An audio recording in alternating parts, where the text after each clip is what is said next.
तालियों के साथ हालेलुया।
पिता आज के दिन के लिए मेरे पिता परमेश्वर। धन्यवाद, आपके सम्मुख आते हैं मेरे परमेश्वर पिता।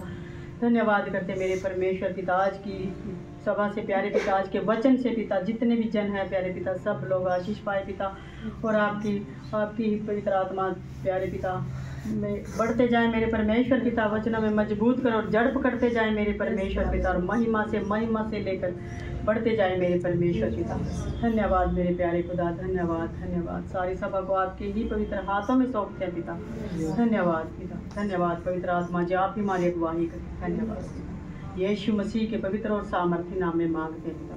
हमारी आराधना और स्तुति आप ही में ही ग्रहण हो पिता परमेश्वर। धन्यवाद, यीशु मसीह के नाम से मांगते हैं। आमीन आमीन आमीन आमीन। Hallelujah hallelujah hallelujah. ठीक है जी, जिनके जीवनों में भी प्रभु ने काम किए हैं, प्रभु का धन्यवाद देने के लिए वो आगे आए, हमारी बारी से उसी को वही दे। बाकी बैठे। जय मसीह की सभी को।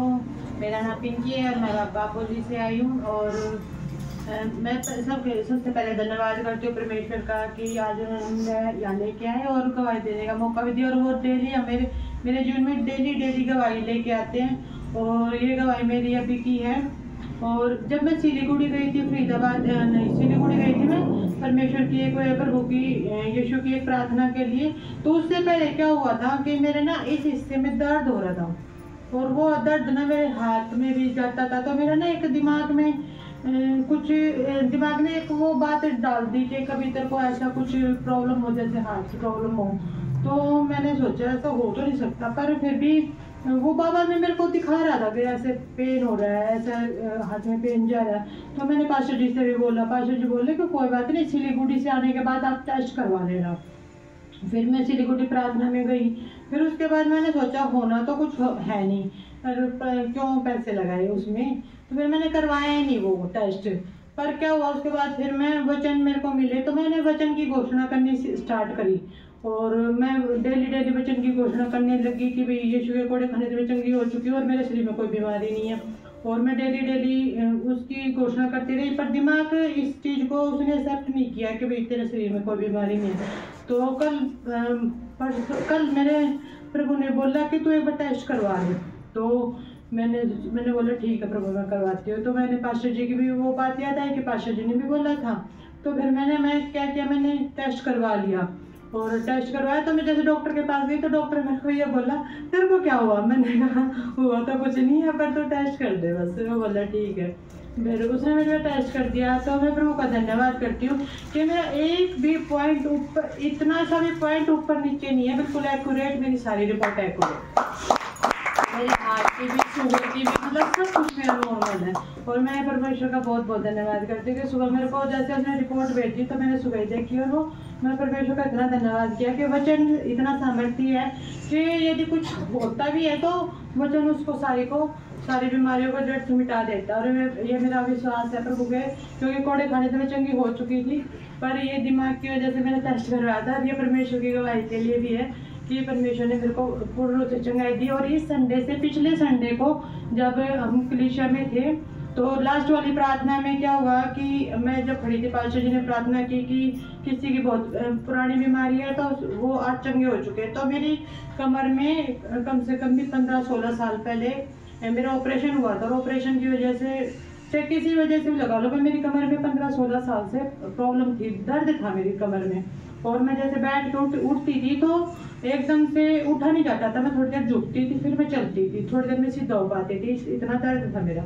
और पर उस दिन लास्ट वाली प्रार्थना में क्या हुआ कि जैसे पास्टर जी ने बोला तो मैंने तुरंत महसूस किया कि मेरी कमर से कुछ निकल रहा है, और मैंने तुरंत एक्सेप्ट किया कि प्रभु ये मैं ही हूँ और मैं आज इस अपनी चंगाई को रिसीव करती हूँ।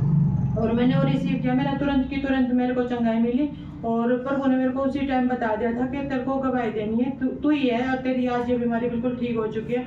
और उस दिन यही हुआ कि मेरी थी वो गवाही, और मेरी कमर का दर्द बिल्कुल पूर्ण रूप से बिल्कुल ठीक हो चुका है। मैं परमेश्वर का इसके लिए धन्यवाद करती हूँ। धन्यवाद जी। मेरा नाम तनिषा, मैं बापुल से आता हूँ। मेरे स्कूल की गवाही है, मैंने परमेश्वर से प्रार्थना की थी कि मुझे ना खेलना है स्कूल में, और हमारे स्कूल के इंचार्ज आशा मैम, और उन्होंने कह दिया कि आप सारे बच्चों को आधा 1 घंटा खिला दो बाहर, और हम क्लास में भी खेल ले मैं और बाहर भी खेलना।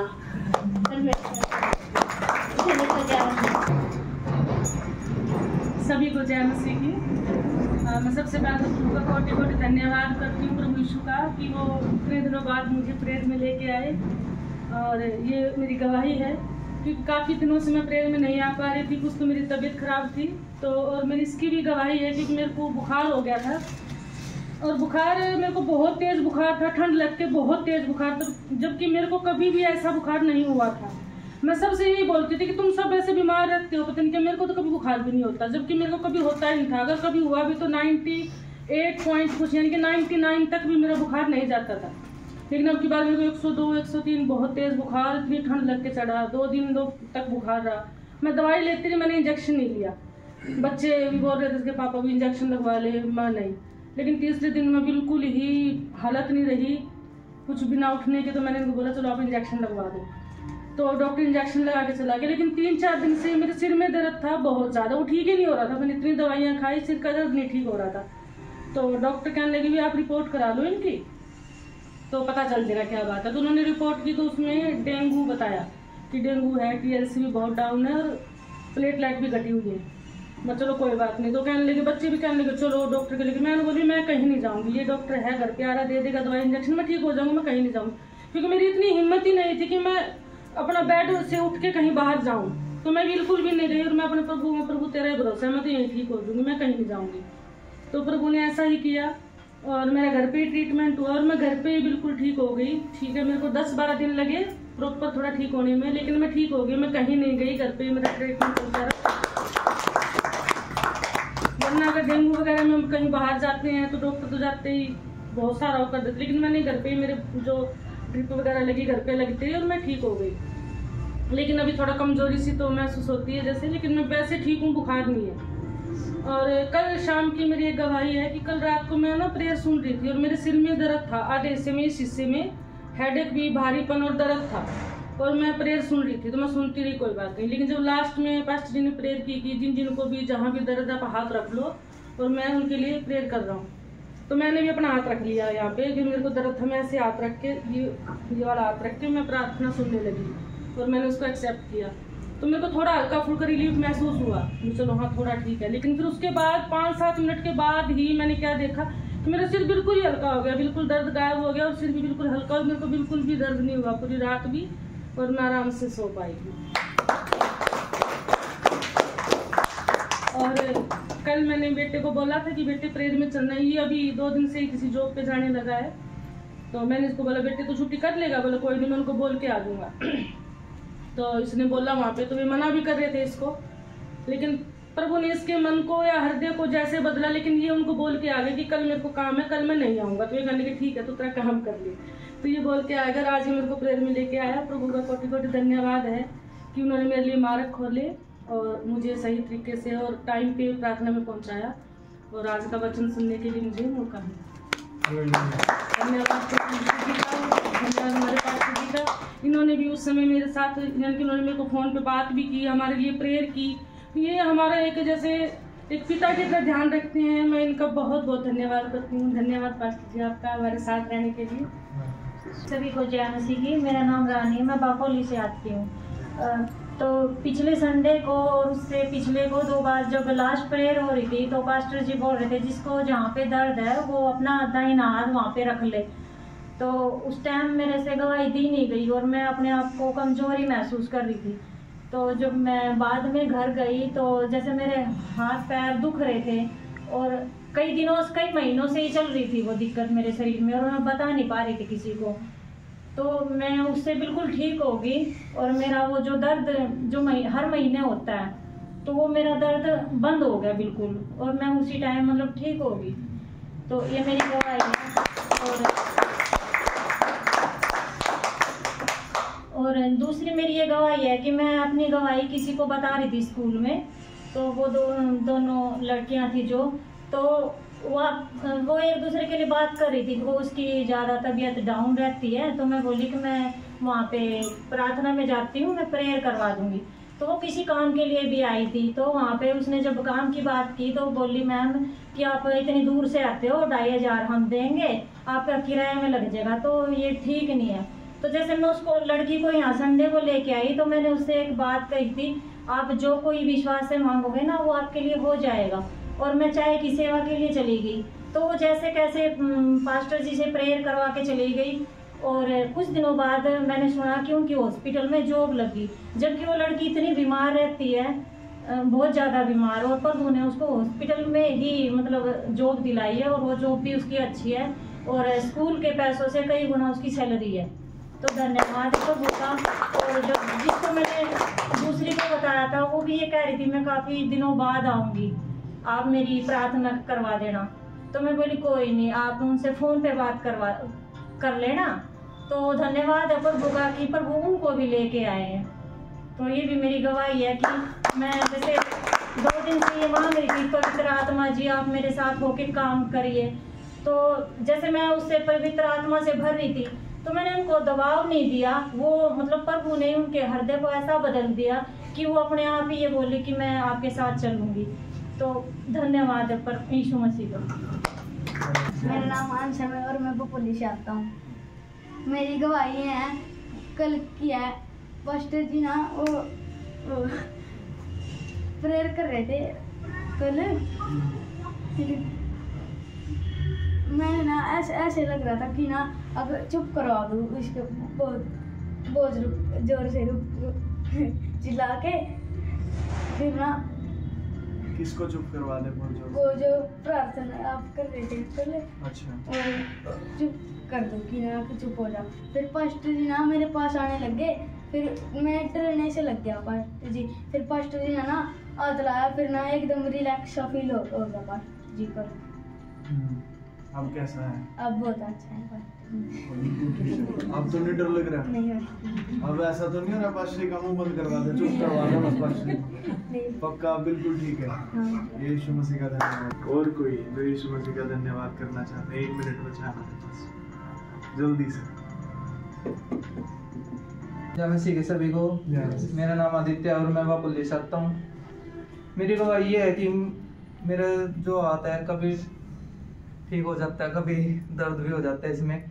तो इसमें ना अब दर्द होने लग रहा था, 2 दिन हुए।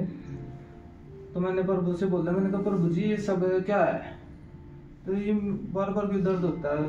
तो मैंने प्रभु को कहा, मैं हे प्रभु यीशु मसीह मेरा देह तो आपका है, और मैं आपसे प्रार्थना करता हूँ कि आप अपनी है ना सबसे ताकतवर शक्ति इस हाथ पे छोड़ो, और जो ये शैतान बैठा हुआ है ना इसको ये बताओ कि आप जिंदा खुदा हो, मेरे जिंदा खुदा हो, और मेरे देह के अंदर बैठे हुए हो, इसको बताओ। तभी से है ना मेरा ये हाथ ऐसे ऐसे ऐसे ऐसे अपना आप ही पता नहीं क्या हो इसमें अपना आप ही घूमने लग गया, बॉडी भी सारी अंदर से ऐसे ऐसे होने लगी।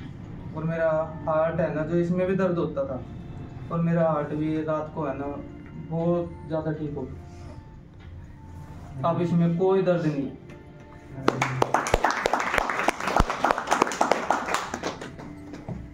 और ये भी गवाही है मेरी कि मैं शाम को प्रेयर कर रहा था, कल परसों बैठे हुए तो आराधना कर रहा था, और पास्टर जी ने जो वीडियो डाली हुई थी प्रेयर वाली वो भी देख रहा था। तब पता नहीं ऐसा क्या हुआ मेरे साथ कि मेरी बॉडी है ना अपने आप ही फूलने लगी। थोड़ा सा घबरा गया था, पर प्रभु से कहा कि प्रभु जी ये सब मेरे साथ क्या हो रहा है कि मेरी बॉडी क्यों फूलने लग रही है, अगर आपकी आराधना कर रहा हूँ तो प्रभु जी ने फिर अपना भी पता नहीं ऐसा क्या किया कि थोड़ी देर बाद है ना शांति मिली, और अंदर से आवाज़ आई कि 1 गिलास दूध दे, दूध पीना है मेरे को। तो दूध पिया मैंने भी 1 गिलास, और फिर अंदर से शांति मिली, बहुत ज़्यादा शांति मिली दूध पीने के बाद। यीशु मसीह ने क्या किया? प्रभु यीशु मसीह ने मेरे को अंदर से ये आवाज़ थी पास्टर जी। अच्छा, हालेलुया। अभी समय वैसे क्वेस्ट का है। मेरे मन में एक सवाल आया अभी कि प्रभु जी, हम जब भी कभी आपकी सभा में आते हैं या कुछ भी आते हैं तो कई ऐसी चीज़ें हमारे सामने आती हैं जो हमें दुखी सा, परेशान सा, थोड़ा उदास सा कर देती हैं। जब कभी कभी हम आपकी सभा में आने वाले होते हैं तो ऐसा क्यों होता है? तो जो जवाब आया वो बड़ा ही अद्भुत था। वो जवाब क्या था? एक्चुअली ये अंदर की कोई प्यास है जो बाहर शरीर में इस तरीके से प्रकट होती है। जो वचन हम सुनते हैं वो एक्चुअल में हमारे प्राण और हमारी आत्मा का भोजन है। समझ रहे हैं? ठीक है जी। अब वो भोजन एक व्यक्ति कब करेगा? जब उसके अंदर भूख होगी। अगर भूख नहीं है, वो तृप्त है, हर चीज उसके पास तो पूरी, अरे यीशु मसीह ने सब कुछ कर दिया मेरे लिए, तो पहले से ही सब कुछ पूरा है मेरे पास, तो वो अगला क्यों लेगा? तो समझ पा रहे हैं? जिसका पेट भरा होता है उसके आगे फिर शाही पनीर रख दो आप, वो भी अच्छा नहीं लगेगा। ठीक है, होता है ना ऐसा ही। ठीक है, तो वही बात है, ये कहीं कोई अंदर की प्यास हमारे पास होती है जो शरीर में हमें ऐसे दिखाई देती है जैसे कोई आनंद की कमी सी हो गई, कोई दुख सा ज्यादा है, कोई इस तरीके से है। क्यों? क्योंकि अब वचन की भूख लगी है भैया, अंदर भूख लगी है, अब खाना है, वचन चाहिए जी, वचन दीजिए जी। और जब फिर वचन आता है उस दशा में, मैं कहता हूँ आप भर जाएंगे उस वचन से। आमीन आमीन। खाना खाने से पहले ऐसे ही होता है ना, भूख लगती है कभी, तो फिर खाना जब सामने आता है स्वाद आ जाता है ना। खाना चाहे इतना स्वादिष्ट भी ना बनाओ तो फिर भी मजा आएगा अगर भूख है तो। हालेलुया। तो वैसे ही प्रभु के वचन की ये भूख है जिसका प्रकटीकरण ऐसा, ये उदासी के तौर पे कई बार चीजें हमारे साथ में होती हैं, कई बार बातें हमारे सामने आती हैं, ये और कुछ भी नहीं है, ये केवल और केवल प्रभु का प्रकटीकरण है। हालेलुया।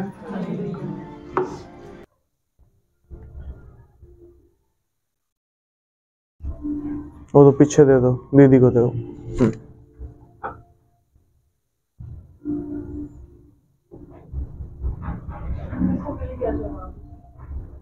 वेरीफाई हो जाएगा वेरीफाई हो जाएगा। कल यहाँ पे जब प्रार्थना हो रही थी तो उस समय पे आपने एक बात समझाई थी कि हमारा जो जीवन है वो यीशु मसीह में नया तो हो गया है, पर जो हमारा मन है अभी भी कई बार वो पुरानी बातों को पकड़ लेता है। ठीक है, नहीं सवाल आप पूछिए। यही बात थी जो उस समय पे मेरे सामने आई थी और प्रभु ने फिर यही जवाब दिया था कि वचन में एक जगह पे ऐसा लिखा है कि तुम में मसीह का मन है। तो वहाँ पे मुझे यही समझ आया कि हमारे अंदर मसीह का मन आना जरूरी है नए जीवन के साथ साथ। ठीक है। सवाल एक्चुअली जो मेरे सामने आया कल की मीटिंग से, वो अभी थोड़ी देर पहले जब मैं ऊपर ही था तो उन्होंने मेरे से पूछा कि आपने मीटिंग में एक बार बताया था कि अब आपको अपने मन के अनुसार नहीं चलना है। ठीक है, यही था ना सवाल एग्जैक्ट। ठीक है, कि आपको अभी अपने मन के हिसाब से नहीं चलना है। ठीक है, आपको परमेश्वर की आज्ञा के अनुसार चलना है, अपने आप को परमेश्वर के हाथों में सौंप के चलना है। पहले जब आप संसारिक जीवन जीते थे तो वहां पे आप ऐसा करते थे कि आपके जो मन में आ रहा है वो करते थे। ठीक लगा तो कर दिया, नहीं लगा तो नहीं सही। कहीं से कोई डर आ रहा है तो ठीक है, डर के आगे हो लिए, कभी कभी डर से लड़ लिए। समझ पा रहे हैं? परंतु चलना अपने मन के हिसाब से है, जैसे मन करेगा भाई हम तो वैसे ही करेंगे। ठीक है, समझ पा रहे हैं? मन में क्या आता है पास्टर जी? मन का मतलब क्या होता है बताएंगे? बाइबल में ऐसा लिखा हुआ है कि अब तुम में मसीह का मन है। क्या है? मसीह का मन है। अब तुम्हारे अंदर किसका मन है? मसीह का मन है। तो सवाल ये उठा कि जब हमारे अंदर मसीह का मन है तो फिर मन के हिसाब से क्यों नहीं चलना है? ठीक है, और जवाब जो उनको मिला है वो बिल्कुल सही मिला है, सटीक जवाब है, क्योंकि हम मसीह में नए जीवन को पा चुके हैं। पर अभी भी कई बार हम पुराने जीवन सी की चाल जो हमारे अंदर ही, हमारे दिमाग में, कहीं हमारे ट्यून्स में होती है, इंद्रियों में चल रही होती है, वही चलते रहते हैं। प्रॉब्लम ये आ जाती है। हालेलुया, समझ पा रहे हैं? इसीलिए हमें प्रभु के अधीन होकर चलना है कि प्रभु यीशु मसीह आपकी जो आज्ञाएं हैं, आपकी जो बातें हैं, जो आप हमें देते हैं, हम उन पर ही निर्भर हैं। हम उन्हीं के अनुसार करेंगे, उन्हीं के अनुसार चलेंगे प्रभु। Hallelujah, hallelujah. आप समझ रहे हैं? मन के अंदर से कोई बात आ रही है, ठीक है, आपके पास पुराना डाटा है, ठीक है, मन के अंदर से जो बात उबल कर आ रही है, ठीक है, वो बात आप तक पहुंचने ही नहीं देगा आपका दिमाग, क्योंकि दिमाग के पास पहले से उसको काम को करने का एक तरीका है। दिमाग कहेगा मुझे आता है करना, मैं कर देता हूं, पर दिमाग को ये नहीं पता है कि वो पुराना तरीका है। पुराने जीवन में जब आप जीते थे, जब मृत्यु की व्यवस्था में आप चलते, जब आप मृत्यु की तरफ आगे बढ़ते थे, वो तरीका वो है जो आपके दिमाग में। हालेलुया, ठीक है जी। और कोई सवाल किसी का?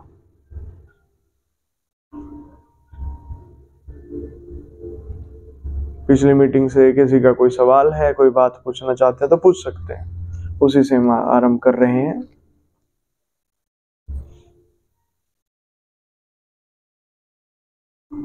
ठीक है जी, नहीं है तो फिर हम आगे बढ़ते हैं। ठीक है, एक बहन हमारे बीच में पहली बार आए हैं। क्या नाम है बहन आपका? सिमरन। आप कहाँ से हैं सिमरन? बापोली से ही हैं। पहली बार ही आज आप हमारे साथ आ रहे हैं। ठीक है जी, प्रभु की कलीसिया में आपका स्वागत है। प्रभु यीशु मसीह आज आपको जरूर आशीष देंगे, हम सब ये आशा करते हैं। आमीन। ठीक है जी, ठीक है जी। मैं बता देता हूं, हम लोग जो यहाँ पर इकट्ठा होते हैं, जो हम प्रार्थना करते हैं, ये सब कामों की जो हमने गवाहियां यहाँ सुनी कि प्रभु यीशु मसीह ने ऐसा मेरे जीवन में कर दिया, प्रभु यीशु मसीह का ये काम हमने देखा, प्रभु यीशु मसीह का हमने वो काम देखा, प्रभु यीशु मसीह ने बीमारी ठीक कर, ये सब क्या है और ये सब कैसे होता है? ठीक है, ये सब ऐसे होता है, यीशु मसीह आज से 2000 वर्ष पहले इस जगत में आए, वो मारे गए, गाड़े गए, तीसरे दिन मुर्दों में से जी उठे। प्रभु यीशु मसीह ने मानव जाति के, आपके और मेरे, हमारे पापों को अपने ऊपर ले लिया और उन पापों की सजा भुगत ली। शास्त्रों में लिखा है, पापों की क्षमा बिना लहू बहाए नहीं होती है, एक बलिदान की जरूरत होती है, तब पाप क्षमा किए जाते हैं। यीशु मसीह हमारे लिए, मेरे लिए, आपके लिए, समस्त मानव जाति के लिए वो बलिदान बन गए। अब जो कोई इस बात पर विश्वास करता है कि यीशु मसीह ने मेरे पापों के लिए सजा भुगत ली है, उसके सारे पाप क्षमा कर दिए जाते हैं। Hallelujah, hallelujah. यीशु मसीह ने कहा, जो कोई मुझ पर विश्वास करेगा, मैं उसे परमेश्वर की संतान होने का अधिकार दूंगा। तो हर एक व्यक्ति जो यीशु मसीह पर विश्वास करता है, उसे परमेश्वर की संतान होने का अधिकार मिलता है। वो परमेश्वर को पिता कह के बुला सकता है। और परमेश्वर उससे अब व्यवहार वैसा नहीं करते कि उसने गलती किया तो सजा आ जाएगी, कोई ढंग का काम किया तो ठीक है जी प्रतिफल आ जाएगा। परमेश्वर भी उससे वैसा व्यवहार नहीं करते। परमेश्वर का व्यवहार उस व्यक्ति के साथ बदल जाता है। कैसा व्यवहार हो जाता है जी? एक पिता और पुत्र वाला व्यवहार हो जाता है। ठीक है जी, परमेश्वर का व्यवहार एक व्यक्ति के साथ पिता और पुत्र का व्यवहार हो जाता है जब वो यीशु मसीह पर विश्वास करता है। हालेलुया। यीशु मसीह ने कहा, ऐ परिश्रम करने वाले और बोझ से दबे लोगों मेरे पास आओ, तुम्हारा बोझ मैं उठाऊंगा और मेरा हल्का जुआ ले लो, मेरा हल्का जुआ ले लो। Hallelujah, hallelujah. और वो हल्का जुआ क्या है पास्टर जी? अपने बोझ तो चलिए हम सारे यीशु मसीह को दे देंगे। हल्का जुआ क्या होता है? हल्के जुए का तात्पर्य होता है, ध्यान दीजिएगा हर एक जन, हल्के जुए का मतलब है अब तुम ज्योति की संतान बन गए हो। ठीक है, अपनी ज्योति से और चिरागों को भी रोशन करो। आप यीशु मसीह की ज्योति को और लोगों को भी बताओ, औरों को भी प्रभु यीशु मसीह के बारे में बताओ कि प्रभु यीशु मसीह कैसे उद्धार देते हैं, कैसे हमें उद्धार मिलता है। यीशु मसीह ने कहा, जो कोई मुझ पर विश्वास करेगा वह नाश ना होगा परंतु अनंत जीवन पाएगा। Hallelujah, hallelujah. हमें क्या करना है पास्टर जी? हम क्या करें कि हम यीशु मसीह के साथ जुड़ जाए? हम क्या करें कि परमेश्वर के साथ जुड़ जाए तो हमारे जीवन में भी प्रभु यीशु मसीह काम करे? हमें क्या करना है? आपको यीशु मसीह को बुलाना है जी, अपने पापों को स्वीकार करना है कि प्रभु मैं पाप में जीवन बिता रहा था, मुझे क्षमा करे, मैं मन फिराता हूँ, अब से मैं पाप और बुराई का जीवन नहीं जीऊंगा प्रभु, मैं आपके साथ चलूंगा, आपकी आज्ञाओं को मानकर चलूंगा। Hallelujah, hallelujah. आपको ये प्रभु के सामने रखनी है ये बात, और प्रभु को पुकारना है कि प्रभु यीशु मेरे जीवन में आ जाओ और अब मेरे जीवन में ज्योति दीजिए, मुझे सत्य दिखाइए, मुझे सत्य में लेकर चलिए। Hallelujah, hallelujah. तो इसके लिए एक अंगीकार होता है जिससे हम अपने होठों से प्रभु यीशु मसीह को अपने जीवन में पुकारते हैं। तो सभी तैयार हैं करने के लिए? चाहते हैं? कितने चाहते हैं यीशु मसीह मेरे जीवन में आए और काम करे? हालेलुया। ठीक है जी, तो मेरे साथ एक अंगीकार हम करेंगे और हर एक जन अपने होठों को खोलकर यीशु मसीह को पुकारना। मैं 2 लाइनें बोलूंगा, मेरे साथ साथ आपने दोहराना है और प्रभु यीशु मसीह आपके जीवन में आएंगे और वो कार्य करेंगे। हालेलुया। ठीक है जी, सभी अपनी आंखों को बंद करेंगे और अपने हाथों को स्वर्गीय पिता की ओर उठाएंगे। हे प्रभु यीशु मसीह, मैं एक पापी मनुष्य हूँ, मैं जन्म से पापी हूँ, मैं आज आपके सामने क्षमा चाहता हूँ, आपसे क्षमा चाहता हूँ। मैं अब से पाप और बुराई में नहीं जीऊंगा प्रभु, मैं अपना मन फिराता हूँ और भलाई के लिए आपके पीछे हो लेता हूँ। मैं विश्वास करता हूँ कि मेरे पापों के लिए आपने सजा भुगत ली, आप मारे गए, गाड़े गए और तीसरे दिन मुर्दों में से जी उठे। मेरे पापों के लिए आपने सजा भुगत ली है। अब आपकी धार्मिकता के द्वारा मुझे जीवन दीजिए, मुझ पर दया कीजिए, मेरे जीवन में आइए प्रभु और मुझे नया कर दीजिए। अपने पवित्र आत्मा से मुझे भर दीजिए, अन्य सभी आत्माएं नाश हो जाएं। धन्यवाद प्रभु। मैं आप सभी के लिए प्रार्थना करता हूँ, आपके मन में जो भी बात प्रभु के लिए है, जो भी दिक्कत समस्या तकलीफ से आप गुजर रहे हैं, वो सारी बातें इस प्रार्थना के दौरान आपने प्रभु को बता देनी, अपना बोझ उसको दे देना है और आपने प्रभु की बात को सुनने के लिए अपने कानों को फिर खोलना है। प्रभु आपके जीवन में कार्य करना अभी से शुरू करेंगे। प्यारे प्रभु जी, आपका धन्यवाद करता हूँ, आपका शुक्रिया अदा करता हूँ। आप ही धन्य है मेरे प्रभु। ये सारा वातावरण प्रभु आप में शुद्ध हो जाए। हर एक भाई बहन के गलती गुनाह पापों को आप क्षमा करें प्रभु, अपने लहू से धो दीजिए प्रभु। छुटकारा यहाँ पर मैं बोलता हूँ, हर एक जन यहाँ पर छुटकारा पाए प्रभु, और हर एक बुरी चीज, हर एक बवंडर जो अंदर उठ रहे हैं उन सब का मैं इनकार करता हूँ, जो बाहर उठ रहे हैं उन सब का भी मैं इनकार करता हूँ। अपने लहू से धो दीजिए प्रभु और आपका पवित्र आत्मा यहाँ उंडेल दीजिए प्रभु। जो कोई भी जिस मनोकामना को लेकर आया है उनकी मनोकामनाएं आपकी व्यवस्था के अनुसार पूरी की जाए प्रभु, ताकि वो जाने के सत्य मार्ग और जीवन आप ही है प्रभु यीशु। धन्यवाद, आपका पवित्र आत्मा इस जगह में कार्य कर रहा है। धन्यवाद मेरे प्यारे प्रभु, धन्यवाद। Thank you Holi spirit. आपके लहू में सीलो सुरक्षित करे और आप ही यहाँ पर कार्य करें। पूरी सभा आपके हाथों में देते हैं। जितने भी बीमार आज यहाँ आए हैं प्रभु, वो चंगाई लेकर जाए और सब के सब चंगे होकर जाएं। कोई भी खाली हाथ आज लौटने ना पाए प्रभु, और आपके नाम की बड़ी महिमा यहाँ होने दीजिए, यीशु मसीह के नाम से। आमीन, आमीन। आमीन। धन्यवाद प्रभु। Hallelujah, hallelujah. ठीक है जी, कितने लोगों ने इस प्रार्थना के दौरान पवित्र आत्मा की उपस्थिति को महसूस किया? किस किस ने महसूस किया? Hallelujah, hallelujah. बाकी सब भी इसी आशा में बैठे हैं, पवित्र आत्मा से भरकर ही जाना है। आमीन। आज खाली हाथ नहीं जाएंगे। आमीन, हालेलुया। ठीक है जी, चलिए हम वचन की तरफ आगे बढ़ते हैं।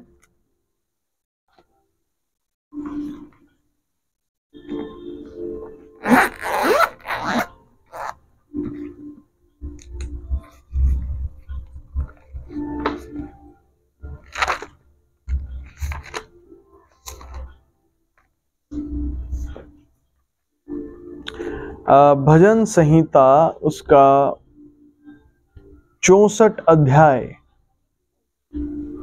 भजन संहिता 64 अध्याय, बुक ऑफ साम्स, सॉन्ग 64।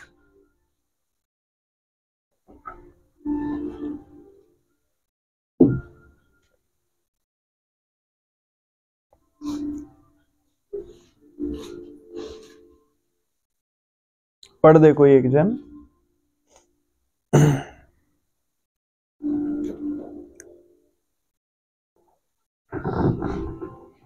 हे परमेश्वर, जब मैं तेरी दुहाई दूं तब मेरी सुन। शत्रु के उपजाए हुए भय के समय मेरे प्राण की रक्षा कर। कुकर्मियों की गोष्ठी से और अनर्थकारियों की हुल्लड़ से मेरी आड़ हो। उन्होंने अपनी जीभ को तलवार के समान तेज किया है और अपने कड़वे वचनों के तीरों को चढ़ाया है, ताकि छिप कर खरे मनुष्य को मारें। वे निडर होकर उसको अचानक मारते भी हैं। वे बुरे काम करने का हियाव बांधते हैं। वे फंदे लगाने के विषय बातचीत करते हैं और कहते हैं, हमको कौन देखेगा। वे कुटिलता की युक्ति निकालते हैं और कहते हैं, हमने पक्की युक्ति खोज कर निकाली है, क्योंकि मनुष्य का मन और हृदय अथाह है। परंतु परमेश्वर उन पर तीर चलाएगा। वे अचानक घायल हो जाएंगे। वे अपने ही वचनों के कारण ठोकर खाकर गिर पड़ेंगे। जितने उन पर दृष्टि करेंगे वे सब अपने अपने सिर हिलाएंगे। तब सारे लोग डर जाएंगे और परमेश्वर के कामों का बखान करेंगे और उसके कार्यक्रम को भली भांति समझेंगे। धर्मी तो यहोवा के कारण आनंदित होकर उसका शरणागत होगा और सब सीधे मन वाले बड़ाई करेंगे। आमीन, आमीन। आइए प्रार्थना के साथ हम इस पर मनन करना शुरू करेंगे। प्यारे प्रभु जी, आपका धन्यवाद। आज के वचनों के द्वारा हम सब आशीषित हों प्रभु, और आपकी बातों को हम अपने जीवन में स्वीकार करते हैं। ऐसा होने दीजिए प्रभु जी। हम सब के प्राणों की रक्षा करें, शत्रु के उपजाए हुए भय के समय हमारी रक्षा करें और हमारी दुहाई को सुने प्रभु। धन्यवाद प्रभु जी, धन्यवाद प्रभु जी। आप हमें सुरक्षित कर लें और प्रभु हमारे जीवन में हमें मार्ग दिखाएं और लेकर चलें उस मार्ग पर सुरक्षित करके, यीशु मसीह के नाम से। आमीन, आमीन, आमीन। ठीक है जी, हालेलुया, हालेलुया, हालेलुया। देखिए क्या लिखा है वचन में, हे परमेश्वर, जब मैं तेरी दुहाई दूं तब मेरी सुन। जब मैं तेरी दुहाई दूं तब मेरी सुन। हम क्या भजनकार क्या प्रार्थना यहाँ पे कर रहा है कि परमेश्वर, जब मैं तुझे पुकारूं मेरी सुनी जाए उस समय। हालेलुया। मतलब इस बात का मतलब क्या है जी? जो अभी थोड़ी देर पहले हमने कहा कि जब यीशु मसीह पर कोई व्यक्ति विश्वास करता है, ठीक है, उसका मेल मिलाप परमेश्वर से हो जाता है। किससे हो जाता है? परमेश्वर से मेल मिलाप हो जाता है। मतलब मेल मिलाप का मतलब क्या होता है भाई? कोई बातचीत शुरू हो गई, रिश्ता बन गया, रिश्ता कायम हो गया। ठीक है जी, बातचीत शुरू हो गई। अब वो व्यक्ति क्या कह रहा है कि परमेश्वर, जब मैं तुझे पुकारूं तू मेरी सुन। मसीह यीशु में आपके जीवन में ऐसा हो गया है बेटे। जब आप उसे पुकारते हैं वो आपकी सुनता है। छोटे से बच्चे ने अभी गवाही दी, उसने बताया कि कई दिनों से काम मुझे ज्यादा मिल रहा था, ऐसा ही था, होमवर्क बहुत ज्यादा और मैम बहुत ज्यादा पढ़ा रही थी। तो उसने प्रार्थना की प्रभु से कि प्रभु यीशु मसीह, ना मैम ना खिला नहीं रही, बहुत दिनों से बहुत ज्यादा काम करवा रही है, बहुत ज्यादा वो हो रहा है। उसने प्रार्थना की और परमेश्वर ने उसकी बात को सुन लिया भाई और उत्तर दिया। उसने फिर स्कूल गया तो उसने बताया कि मैम ने बहुत ज्यादा खिलाया, उन्हें काम नहीं करवाया ज्यादा, ना ज्यादा कोई होमवर्क दिया है ना कुछ और किया है, ऐसा ही हुआ है। ठीक है, यही है कि परमेश्वर आपकी सुन रहा, आपको दिक्कत आ रही है, छोटी सी भी दिक्कत है, समझिए। हम कई बार क्या सोचते हैं, और परमेश्वर को तो बड़ी बातें बताएंगे, छोटी छोटी बातें क्या बतानी, क्यों नहीं बतानी भाई। जिस चीज में आपको दिक्कत आ रही है, जो चीज चाहे छोटी है चाहे बड़ी है, आप बताइए उसको, यीशु मसीह को आप बताइए वो सारी बातें। आप जब उसे बताएंगे तो यीशु मसीह काम करेगा। आमीन। मेरे पास एक गवाही है। अभी मैं एक प्रभु के आराधक से मिला, वो प्रभु की आराधना करवाते हैं कलीसिया में। ठीक है, और कैसे आराधना कराते हैं, वो गिटार बजाते हैं। ठीक है भाई, है कहाँ से, नागपुर से, महाराष्ट्र में, मुंबई के पास नागपुर है एक जगह है, तो वहां से है। ठीक है, तो वो नागपुर से है और उन्होंने अपनी गवाही दी कि क्या हुआ कि मेरे को गिटार बजाना प्रभु ने सिखा दिया, पर मेरे पास क्या था, गिटार था नहीं, मेरा अपना गिटार नहीं था मेरे पास, मेरे को सिखा दिया प्रभु ने, दूसरों के कहीं ट्रेनिंग पे या सेंटर पे जाके उन्हें सीख लिया। अब क्या होता था कि उसको प्रोग्राम्स में बुलाया जाता था बाहर, उस भाई को गिटार वो अच्छा बजाता था तो उसको बाहर प्रोग्राम्स में भी बुलाया जाता था। तो चर्च में गिटार था, वो चर्च जाता था, तो चर्च में गिटार था, तो उसने पास्टर से पूछ लिया कि पास्टर क्या मैं गिटार ले सकता हूँ, चर्च का गिटार इस्तेमाल कर लूँ, मेरे को बाहर भी प्रेयर के लिए ही जाना है, और क्या मैं चर्च का गिटार यूज कर सकता हूँ। तो पास्टर ने बोल दिया ठीक है आप कीजिए यूज, परमेश्वर की महिमा के लिए ही आप इस्तेमाल कर रहे हैं और किसी काम के लिए नहीं कर रहे, तो आप कीजिए चर्च के गिटार को भी। अब चर्च में क्या था, वहां पे और भी लोग थे जो आराधना वगैरह करवाते थे चर्च में, जो मेन लीडर्स थे। उन्होंने उस व्यक्ति को क्या बोला एक दिन के, भाई आप अपना गिटार क्यों नहीं खरीद लेते, आप हर बार आते हो अपने काम के लिए, चर्च का गिटार यूज करते हो, आप अपना गिटार खरीद लीजिए, आप अपना लीजिए। और मतलब उसको इस तरीके से फील हुआ, उसको बुरा सा लगा थोड़ा कि भाई पास्टर ने तो बोल रखा है, ये ऐसे क्यों बोल रहे हैं मेरे को ऐसे और वैसे, तो उसको बुरा लगा। उसने प्रभु के सामने उस बात को रखा। उस व्यक्ति ने गवाही दी, मुझे बताया अभी कुछ समय पहले, उसने बताया कि परमेश्वर ने उसका एक जन्मदिन आना था। ठीक है, शायद उसके लगभग 1 साल के बाद ही, लगभग 1 आधा साल, जितना भी उसका टाइम, मतलब उससे अगला जो भी जन्मदिन उसका आना था। क्या हुआ उसके साथ, उसके कोई भाई हैं, वो उसको फोन करते हैं कि भाई मैंने ना तेरे लिए एक प्रेजेंट भेजा है, एक गिफ्ट तेरे लिए मैंने भेजा है और तेरे जन्मदिन तक तुझे मिल जाएगा। ठीक है, उसके भाई कहीं विदेश में रहते थे, बाहर रहते थे, कोई ज्यादा उनका इतना ज्यादा कोई लिंक भी नहीं था और ऐसा कुछ भी नहीं था। ठीक है, वो भाई ने उनको गिफ्ट भेजा और बर्थडे वाले दिन जब उन्होंने गिफ्ट खोला तो उन्होंने बताया कि 1 लाख रुपए से भी ऊपर का वो गिटार था जो उनको गिफ्ट में उनको भेज दिया। ऐसी कंपनी का गिटार मिला। हालेलुया। वो बता रहे मैंने अपने भाई को कुछ नहीं बोला कि मुझे गिटार चाहिए या मुझे ये चाहिए या मुझे वो चाहिए, मैंने कुछ नहीं बोला। मैंने तो वो बात प्रभु के सामने रखी थी जो उसको बुरी लगी वहां पे कि भाई मेरे को क्यों बोल दिया गया ये बात, क्यों इस तरीके से मेरे को। परमेश्वर ने उसको दिया और फिर उसने आगे गवाही दी कि मेरे पास अब तो जी 1 गिटार नहीं है, अब तो 3-3 4-4 गिटार है और सारे इतने महंगी महंगी कंपनियों के मेरे पास गिटार हैं कि अब लोग मेरे से पूछते हैं, मेरे गिटार को देख के पूछते हैं कि अरे इतने अच्छे गिटार आप कहाँ से लाए। और वो कह रहे हैं कि मेरे पास तो पैसे थे ही नहीं, ना मेरे पास उसके पहले गिटार के पैसे थे ना अगले के पैसे थे, पर मेरे को तो मेरे ईश्वर ने ऐसे ही सारी चीजें दिलवा दी। आप समझ रहे हैं? हालेलुया। हम कई बार लगते हैं अरे छोटे से गिटार की तो बात है, एक इंस्ट्रूमेंट ही था, परमेश्वर से तो बड़ी चीज मांगे, नौकरी कुछ मांगेंगे जाके तो पूरी उम्र का काम चल जाए हमारे से। अरे क्यों? पिता से एक बच्चा कुछ भी मांग सकता है भाई, जो उसको लगता है ठीक। हालेलुया। कुछ भी तो मांग सकता है, कुछ भी मांग सकता है। हालेलुया। समझ पा रहे हैं? ठीक है, पिता उसे देता है जो उसकी जरूरत के अनुसार में होता है। आमीन, आमीन। समझ रहे हैं? अगर आप पिता से गलत चीज भी मांगोगे तो भी डरने की बात नहीं, पिता आपको सही चीज देगा। तो वहां से तो आपको ये भी चिंता नहीं है, अरे मैं कहीं गलत चीज ना मांग लूं, परमेश्वर से कुछ मिलेगी नहीं, चिंतित ना हो। आपका पिता है, वो गलत चीज तो देखा ही नहीं आपको, मांगते रहो। हालेलुया। समझ रहे हैं? पिता का प्रेम कुछ इस तरह का सा होता है। तो यहाँ की जो प्रार्थना है, परमेश्वर जब मैं तेरी दुहाई दूं तब मेरी सुन, एक्चुअल में ये वचन पूरा होता है मसीह यीशु में। जब कभी आप पिता की दुहाई देते हैं, पिता आपकी सुनता है। Hallelujah, hallelujah. पड़ोसी को बता, पिता आपकी सुनता है।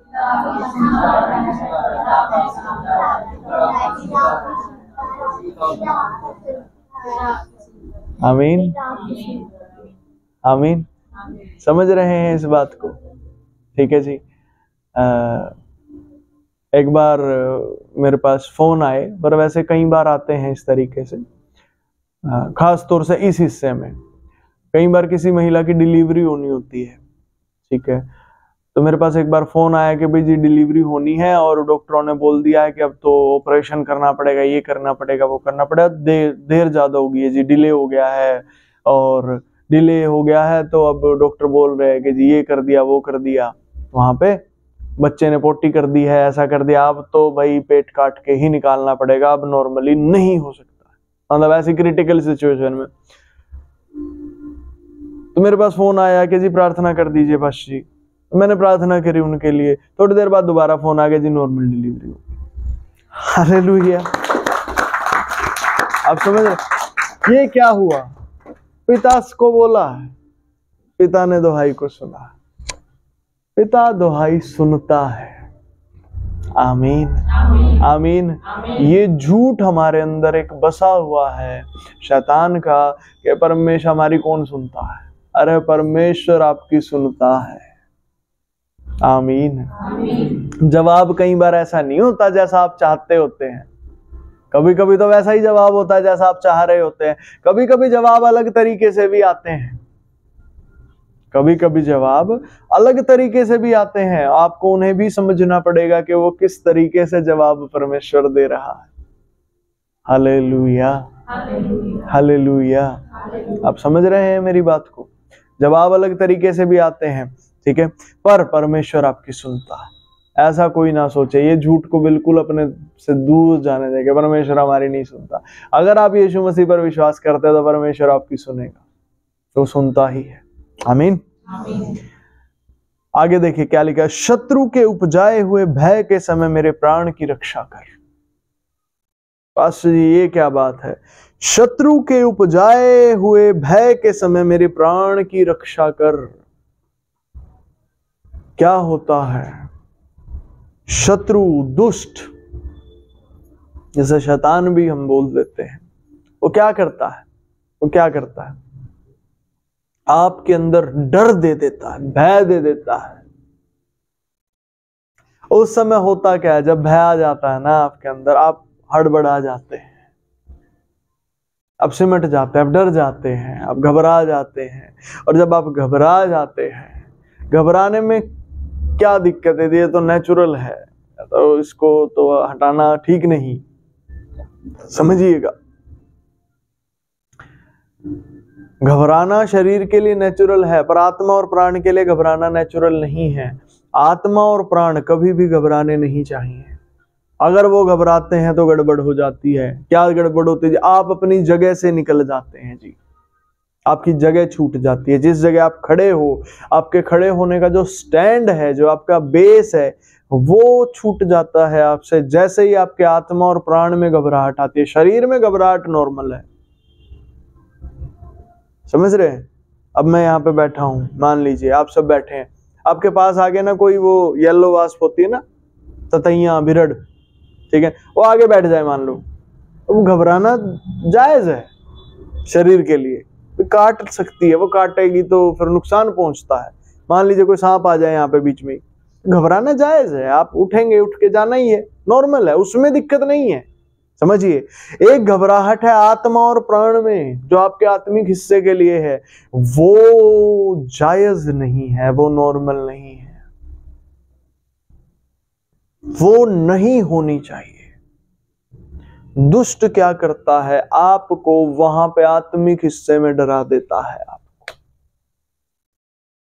जिसकी वजह से क्या होता है, आप अपना स्थान छोड़ देते हैं बेटे, आप अपना स्थान छोड़ देते हैं। ठीक है, उसके लिए बाइबल में एक जगह लिखा है, उससे मत डरो जो तुम्हें शरीर में ताड़ना दे सकता है, शरीर में नुकसान पहुंचा सकता है, परंतु उससे डरो जो तुम्हारी आत्मा और प्राण को नरक में डाल सकता है। यानी कि तुम परमेश्वर से डरो और किसी से नहीं। हालेलुया। बस इस वचन के हिसाब से तो ये बात है कि शैतान सिर्फ आपको शरीर में डरा सकता, आत्मिक हिस्से में शैतान डरा ही नहीं सकता आपको। ठीक है, पर आप कह रहे हो कि जो डर है वो आत्मिक हिस्से में आ जाता है। हाँ, मैं आपको यही बताना चाहता हूं, शत्रु का दायरा जो है वो केवल शरीर तक सीमित है, उसे वहीं तक ही सीमित रहने देना है, वो आगे आ जाता है। जैसे जैसे मान लीजिए गली में कुत्ते घूम रहे हैं, हर गली में होते हैं, ठीक है, नॉर्मल स्ट्रीट डॉग्स होते ही हैं। आपको कोई दिक्कत कुत्तों से नहीं, किसी को कोई ज्यादा दिक्कत हो, सुबह सुबह डंडी लेके निकलता हो, हमारी गली में प्रवेश नहीं करना, ऐसा होता है? ठीक है, नहीं होता ना ऐसा जनरली। ठीक है, घूम रहे ठीक है, ठीक है। अब वही कुत्ता आपके घर के अंदर घुस जाए, जिस कुत्ते से आपको बाहर कोई परेशानी नहीं थी वो घर के अंदर घुस जाए, क्या आप निकालेंगे बाहर उसे या आने देंगे? आ जा भाई कुत्ते, कोई बात नहीं, बेड पे बैठ, तू खाना लाते हैं तेरे लिए, कोल्ड ड्रिंक मंगवा दें, मिरिंडा पिएगा, ओह ठीक है। अब ऐसा कोई करता है क्या? नहीं करते ना हम लोग।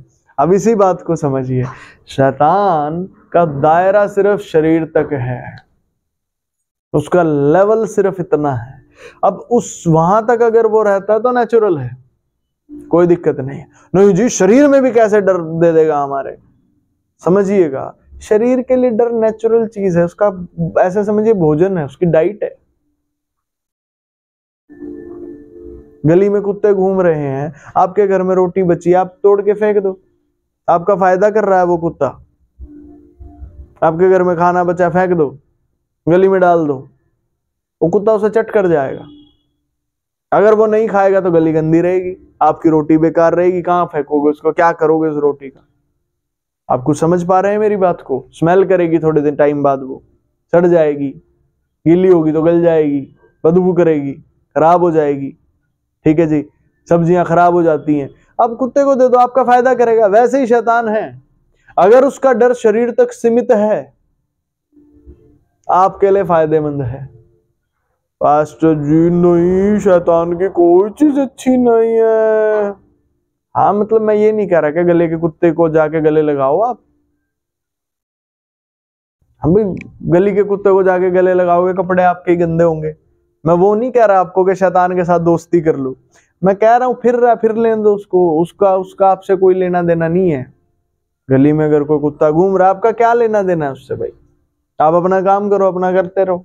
ठीक है, वैसे ही शैतान का डर अगर शरीर तक आता है तो कोई दिक्कत नहीं है, वो डर आत्मिक हिस्से में नहीं आना चाहिए, क्योंकि जब वो आत्मिक हिस्से में आने लगता है, वो आपको आपकी जगह पे स्थिर नहीं रहने देता। आप जिस जगह पे खड़े हो आपको स्थिर नहीं रहने देता। आप परमेश्वर के पुत्र हो, वो आपको इस एहसास में खड़े नहीं रहने देता। और डर जैसे ही आता है वो आपको आम आदमी बना देता है तुरंत, जो कि आप नहीं हो। आप जब परमेश्वर के पुत्र के स्थान पे ही खड़े रहेंगे। कितने कहते हैं जी समझ आ रही है? और समझाओ पास्टर जी इस बात को। ठीक है जी, ठीक है, आमीन। बड़े ध्यान से सुनिएगा हर एक जन, क्योंकि आप आज जिस भूख के साथ आए हैं, उस भूख का कैसे कहें भोजन यही है। जब आप इस बात को समझेंगे तो आपके जीवन में आपको सुकून मिलेगा। आमीन। ध्यान दीजिएगा, आत्मिक हिस्से में केवल और केवल परमेश्वर के भय की जगह है। शत्रु का भय आत्मिक हिस्से तक नहीं आना चाहिए भाई। पास्टर जी हम कैसे देखें कि आत्मिक हिस्से तक शत्रु का भय आता है? हमें कैसे पता चलेगा इस बात का कि इस समय तो आत्मिक हिस्से में शत्रु का भय है और इस समय आत्मिक हिस्से में परमेश्वर का भय? हमें कैसे पता चलेगा? जैसे कि कोई परिस्थिति आपके जीवन में आ गई, मान लीजिए आप पति पत्नी हैं, आप शादीशुदा हैं, तो आप वाइफ हैं, बीवी हैं, आपको एक आज्ञा परमेश्वर की ओर से मिली है कि अपने पतियों के अधीन रहो। अधीन का मतलब होता है उनके आज्ञाकारी भी रहो, ठीक है, उनके लगाए हुए दायरे में रहो। दोनों बात है। जो दायरे उन्होंने बनाए हैं उसी दायरे में आप रहो, वही आपकी सुरक्षा है। और उनकी आज्ञाएं भी मानो, उनकी बात भी मानो, ठीक है जी। अधीन में ये होता है, ठीक है। मतलब कुछ भी आप करो उन्हें पता होना चाहिए व्हाट यू आर डूइंग, ठीक है जी। उनकी नजर के परे नहीं होनी चाहिए चीजें आपके जीवन की। प्रभु वाला मैटर थोड़ा सा अलग हो जाता है।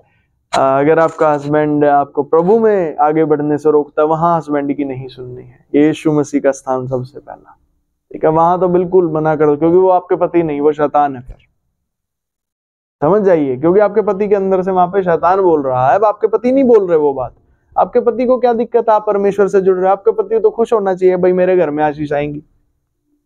नहीं समझ रहे आप? आपके पति को तो खुश होना चाहिए, भाई मेरा कामकाज अच्छा चलेगा, सब कुछ बढ़िया होगा, मेरे घर में तो खुशियां आएंगी अगर मेरी पत्नी प्रभु से मिलेगी। मेरे को तो चल टाइम नहीं मिलता इतना प्रभु के साथ में, और मेरी पत्नी मिलेगी तो मेरे घर में ही आशीष आएंगी। आपके पति को कोई दिक्कत नहीं है परमेश्वर से मिलने में, कि वहां पे वो शैतान है, उसे पहचानो। हालेलुया, ठीक है जी। आपको कहा गया है कि आज्ञा माननी है, ठीक है। आपका पति आपको कोई आज्ञा दे रहा है, भाई ये काम कर दे, समझिएगा। आप के सामने परमेश्वर की आज्ञा है कि पति के अधीन रहना है, ठीक है। आप वो काम नहीं कर रहे, जानते क्यों? शत्रु का डर आपके आत्मिक हिस्से में आ गया, आपसे वो काम हो नहीं रहा। शत्रु का डर आपके आत्मिक हिस्से में आ गया। पास्टर जी और कोई कारण नहीं है। हम हो सकते हैं उस समय थक गए हो, हम हो सकता है उस समय परेशान हो रहे हो, हम हो सकता है ध्यान कहीं और हो। नहीं, एक ही कारण है। थके क्यों आप? आपकी व्यवस्था ही नहीं है थकने वाली, आपकी व्यवस्था ही अधीन रहने वाली है, तो आप कैसे थक सकते हो? जो आज्ञा आपको दी जा रही है उस समय आपकी व्यवस्था में वो आज्ञा का मानना ही है और कुछ है ही नहीं।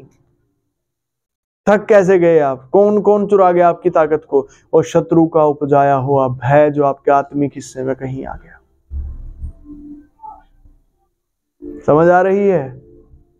बड़े ध्यान से समझिएगा इस बात को, बड़े ध्यान से समझिएगा इस बात को। आपके जीवन के जो हिस्से हैं वहां शत्रु का भय जब आ जाता है, आप परमेश्वर की आज्ञा नहीं मान पाएंगे। उन हिस्सों में आपसे मानी नहीं जाएगी। उस जगह पर आपको पता चलेगा कि यहां शत्रु का भय मेरे आत्मिक हिस्से में आ गया। कहीं शरीर वाले से कोई दिक्कत नहीं होती। पास्टर जी क्यों नहीं होती? शरीर में ही तो डर लगता है। अरे यार गली में कुत्ते घूम रहे हैं, आप सबको पता है कुत्ता काट सकता है, सबको पता है ना कि कुत्ता काट लेता है, ठीक है। पर अब गली में कुत्ते घूम रहे हैं तो यहां कोई ऐसे बैठा ओ कुत्ता काटेगा, ऐसे होता है क्या? तो शरीर में कोई फर्क नहीं पड़ता है, डर वर को शरीर अपने आप देख लेता है। आप समझ रहे हैं? अगर बिरड भी आके यहां बैठ गई ना, शरीर अपने आप डील कर लेगा उससे। मारूंगा इसे मैं, सांप आ गया तो ठा के लाठी उसको मारेंगे।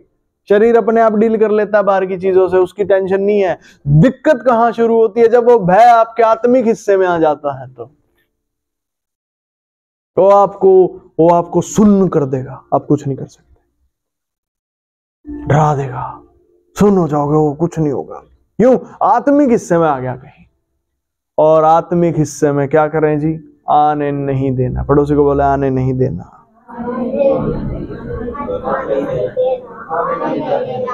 बोलो बोलो सारे पड़ोसियों को, आने नहीं देना। ठीक है जी, हालेलुया।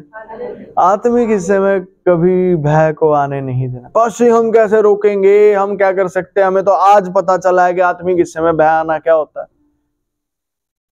हमें तो भाई आज पता चला आत्मिक हिस्से में भय आना क्या होता है। ठीक है, आज से रोकना शुरू कर दो। Hallelujah, hallelujah. जब जागो तभी सवेरा, ऐसा सुना है ना आपने भाई, जब जागो तभी सवेरा। ठीक है, जिस दिन आपको पता चले, बाइबल में भी लिखा है जी जब जागो तभी सवेरा, बाइबल में कुछ और लिखा है, बाइबल में लिखा हुआ है जिस दिन तुम पवित्र आत्मा का शब्द सुनो उस दिन अपने हृदय को कठोर ना करो। मतलब जब तुम्हें पता चले, जिस दिन तुम परमेश्वर की बात को सुनो उसी दिन मान लो। आमीन, आमीन। समझ पा रहे हैं? पास्टर जी कैसे मानेंगे, उस टाइम तो डर बहुत ज्यादा होता है अंदर, आज्ञा तो याद ही नहीं रहती, आज्ञा दिमाग में भी हो तो मानी नहीं जाती। सिंपल एक तरीका से नो, ना कीजिए उसे, ना बोलिए। समझ रहे हैं? पास्टर जी ऐसे नहीं होता, नो बोलने से क्या हो जाएगा? आप शैतान को शैतान से कैसे लड़ लोगे? आपकी एक बार ना बोलना शैतान से कैसे लड़ लेगा? प्रधानमंत्री नरेंद्र मोदी जी एक दिन टीवी पे आए शाम के टाइम, और टीवी पे आके बोले जी आज से सारे ये जो नोट हैं ये बंद हो जाएंगे 500,000 के। हुए कि नहीं हुए? बोला ही तो था।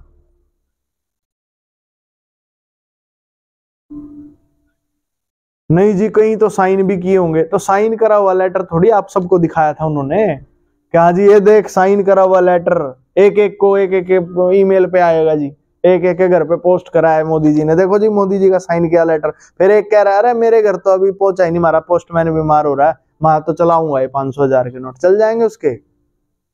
नहीं चलेंगे ना। समझ आ रहा है?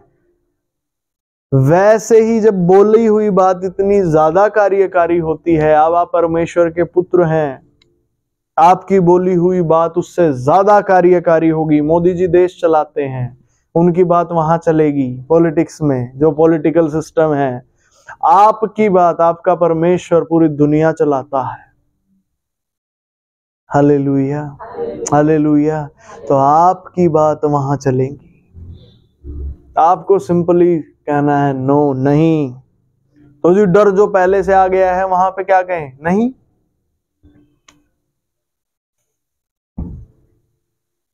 सिर्फ नो, नहीं। आपकी गर्दन में सामर्थ्य है, हम पिछले दिनों में देख चुके हैं। जब आप बोलेंगे नहीं तो परमेश्वर की सेनाएं स्वर्ग से आएंगी, वो आके आपके लिए लड़ेंगी, और वो शैतान से लड़ेंगी। वो शैतान और उसके भय को आपके अंदर से बाहर कर देंगे। आमीन। और परमेश्वर की आज्ञा मानना आपके लिए बड़ा आसान हो जाएगा। आपके लिए ऐसा हो जाएगा जरा कुछ भी तो नहीं था, ये पानी का गिलास जैसे यहां से उठा के मैंने रख दिया, कुछ भी तो बात नहीं है। आपके लिए परमेश्वर की आज्ञा का मानना ऐसा हो जाएगा, चाहे फिर वो कोई भी आज्ञा है, कैसी भी कोई आज्ञा है। हालेलुया। समझ रहे हैं कि नहीं? कितने कह रहे जी आ गई, समझ में आ रही है? हालेलुया। आपको कहता हूं, आपको बस ये नो बोलना है। नो बोल के फिर क्या करे जी? इंतजार। भागो मत वहां से। अब इनकार कर दिया तो भागो मत, खड़े हो जाओ, शांत रहो, इंतजार करो। अब रास्ता खुलेगा आपके लिए, रास्ते को ध्यान से देखो, खड़े हो गए, फिर उस काम को कर दो। है कि नहीं? अब पिछले दिनों जैसे परमेश्वर ने एक आज्ञा दी, वही बाइबल पढ़नी है हर किसी ने। ठीक है, अब पवित्र शास्त्र को पढ़ना ही पढ़ना है, ये रूल है हर किसी के लिए। अब ये नहीं चल सकता आज ही कलीसिया में जाएंगे तो पढ़ लेंगे, डेली पढ़ना ही पढ़ना है। ठीक है जी, ये रूल है हर किसी के लिए, आज्ञा है परमेश्वर की। अब ये आज्ञा जब नहीं आपको मिली थी, जो टाइम अब आपको बाइबल में देना पड़ेगा, उस टाइम पे कुछ और पहले कर ही रहे होगे। ठीक है, अब आज्ञा मिल गई तो जो कुछ आप पहले कर रहे थे उस समय पे, अब वो चीजें भी आपके सामने आएंगी। चल अब ये कर ले, तो यही तो करता है हमेशा से। पर अब आज्ञा मिली हुई है आपको तो, कि परमेश्वर का वचन है, तो कैसे रोकेंगे? से नो। ना बोलिए उन्हें। आपके मन में आ रहा है तो मेरा टीवी देखने का टाइम है, से नो। नो नहीं बोलिए, वहीं खड़े हो जाइए। नहीं जी, नो बोल के फिर टीवी देख ले, अरे खड़े हो जाओ वहीं पे। नो बोल के टीवी देखने का क्या मतलब है? फिर वहां से आपको पकड़ के लाना पड़ेगा प्रभु को। वहीं खड़े हो। नो बोल दिया तो वहीं खड़े हो जाओ। अब इंतजार करो, आपके जीवन में प्रभु की सामर्थ आएगी, आपको रास्ता दिखेगा। क्या जी बाइबल पढ़नी है? कैसे पढ़ी जाएगी? वो आपको रास्ता दिख जाएगा। हालेलुया। और उस रास्ते पे चलो। आमीन आमीन। समझ आ रही है बात के नहीं समझ आ रही है? बताइए। Hallelujah hallelujah hallelujah hallelujah. ठीक है जी। परमेश्वर कैसे हमारी रक्षा करेंगे जी? यहाँ पे तो वचन ये लिखा, शत्रु के उपजाए हुए भय के समय मेरे प्राण की रक्षा कर। आपको इनकार करना है। आपको क्या कहना है? नो, नहीं नहीं। ठीक है जी। जो भय आपके अंदर आ रहा है क्योंकि उस जगह आप आज्ञा नहीं मान पा रहे हैं। जब आप आज्ञा नहीं मान पा रहे हैं मतलब भय है अंदर। जान लीजिए इस बात को। जब तक भय नहीं होगा ना आपके आत्मा और प्राण में, शत्रु का भय, आज्ञा मान लिया आपके लिए ऐसे है जैसे आसान, बिल्कुल कुछ भी नहीं। अरे क्या हो गया, आज्ञा ही तो मान ली, कर दो। आप समझ? और जब तक आपके अंदर उसका भय है, आपसे आपके लिए वो आज्ञा मानना पहाड़ है। तो पहाड़ों से क्या कहना है? नो, नहीं, ये तुम्हारी जगह नहीं। कहां भेजोगे पहाड़ों को फिर? हालेलुया। जाओ समुद्र में। समुद्र का मतलब क्या है? दिखने भी नहीं चाहिए अब दोबारा। हालेलुया। डूब जा। पहाड़ होगा तू तो अपनी जगह पे होगा, अब डूब जा तू, मेरे सामने कैसे आ गया? आई समझ में बात? तरीका क्या है? नो। अरे बोल के बताओ। नो। Hallelujah hallelujah. बस इनकार करना आपने और फिर इंतजार करना है। पहले इनकार फिर इंतजार। इनकार करना है उस बुराई का जो वो शत्रु का भय है, और इंतजार करना है यीशु मसीह का। मार्ग है ना वो, यही बताया ना यीशु मसीह ने, मैं ही मार्ग हूं। तो मार्ग आएगा ना, वो मार्ग दिखेगा ना अब आपको, क्योंकि वहां मार्ग नहीं दिखता आपको। आज्ञा मानने कैसे वो मार्ग दिखना बंद हो जाता है जब भय आ जाता है अंदर आपके, वो दिखता ही नहीं आपको। यही हकीकत है, आपको दिखना बंद हो जाएगा। आपकी आई साइट खत्म। आई साइट मतलब बाहर की नहीं, अंदर वाली। दिखेगा ही नहीं आपको कुछ भी, ना कुछ समझ में आएगा। आपके अंदर ना डर ऐसा पैदा होगा उस समय पे, डर ऐसा आपके अंदर में पैदा होगा उस समय पे। कैसे बताएं किस तरह का डर होगा? डर इस तरह का आपके अंदर होगा, समझिएगा, ध्यान से ध्यान दीजिएगा। पीछे से आ जाओ, जय मसीह की, आ जाओ आ जाओ, थोड़ा रास्ता दे दीजिए। हाँ आ जाए। आपके अंदर वो जो डर ऐसा पैदा होगा, वो आपको कुछ दिखने नहीं देगा। जब आपको कोई चीज ना दिखाई नहीं देगी, आप मानोगे क्या? दिखता ही नहीं अंदर तो मानोगे क्या आप उस चीज को? आपको आज्ञा भी नहीं दिखेगी अंदर। बाहर से आपके दिमाग को हो सकता है पता चल जाए। भाई क्या पता चल जाए? कि जी आज्ञा तो ये है। मान लो जैसे मैं पत्नी का उदाहरण दे रहा था, पत्नी को ना दिमाग याद दिला दे, या फिर पवित्र आत्मा याद दिला दे पत्नी को दिमाग में कि भाई माननी तो तूने अपने पति की आज्ञा है, क्योंकि वो परमेश्वर के विरोध में नहीं बोल रहा है। यहाँ पे कोई बात ऐसी नहीं है कि जो वो परमेश्वर के विरोध में। हो सकता है वो आपको कुछ ये कह दे कि भाई मेरा ये काम कर दे। हो सकता है पति ये कह दे भाई पैर दबा दे मेरे। आपको क्या हो रहा है? पूरे दिन से काम कर काज करके आई हूं कमरे में, अब आके मेरे को 2 मिनट का आराम मिला है, अब ये पैर दबाते। कोई बात होती है मेरे बारे में कुछ सोचते नहीं, ये नहीं वो नहीं, मैं ये कर रही, मैं वो कर रही, ऐसा है वैसे। एक्चुअल में ये आप नहीं है, ये शत्रु का भय है जो आपके आत्मिक हिस्से में चला गया कहीं। वो आपको वो हिस्सा देखने ही नहीं देगा कि जब आप परमेश्वर की आज्ञा को मानेंगे, वहां पर जब आप वहां परमेश्वर की आज्ञा को मानेंगे। नहीं जी ये तो पति की आज्ञा मानना होता, तेरे परमेश्वर ने तो आज्ञा दी है तुझे पति की आज्ञा मानने के लिए। तो शैतान दे के गया था ये आज्ञा, परमेश्वर की आज्ञा है ना भाई।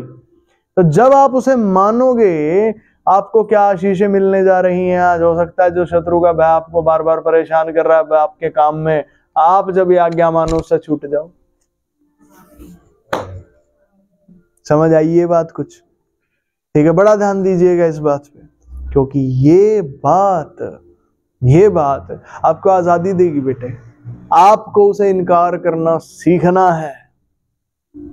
Hallelujah hallelujah, hallelujah. अब आप इनकार कैसे करेंगे जी? अब मैं दूसरा उदाहरण दे देता हूं, पति का। अब मैं पति का उदाहरण दे देता हूं, ठीक है जी। अब जैसे ही पत्नी ने बहाने बनाए, पति के अंदर आएगा गुस्सा। नेचुरल है, नेचुरल है, स्वाभाविक है ये, और बवंडर उठेगा वहां, ठीक है। अब पति को ये होगा, यार क्या है ये, बात नहीं सुन रही मेरी, गुस्सा आएगा, स्वाभाविक है बेटे। बहने गुस्सा ना हो इस बात पे, ये स्वाभाविक है। वो गुस्सा आपके लिए नहीं होता एक्चुअली, वो शैतान के लिए होता है, क्योंकि शैतान वो उसकी पत्नी को डरा रहा है कहीं अंदर, उसकी बीवी को परेशान कर रहा है, तो उसके अंदर से क्रोध नेचुरली उपजेगा। अब मेरी बीवी को कैसे कोई शैतान डरा देगा?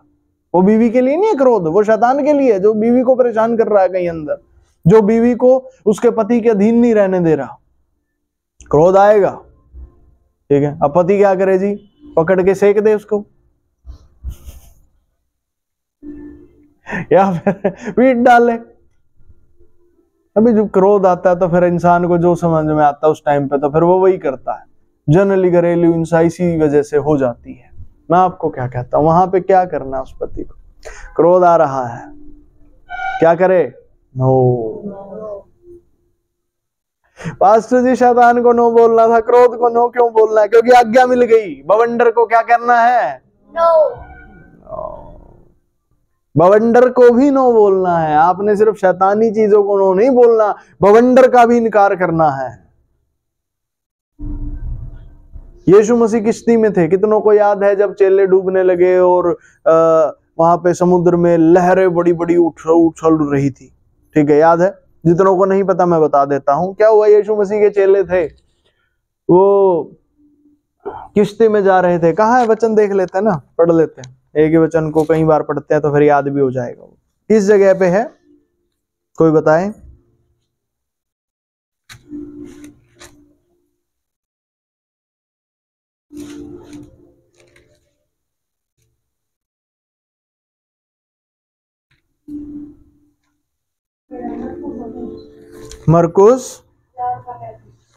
मरकुस 4 का 33, ठीक, 4 का 35, ठीक है जी। निकाल ले सभी। आंधी को शांत करना। पढ़ दे कोई एक जन, माइक है, पढ़ दीजिए।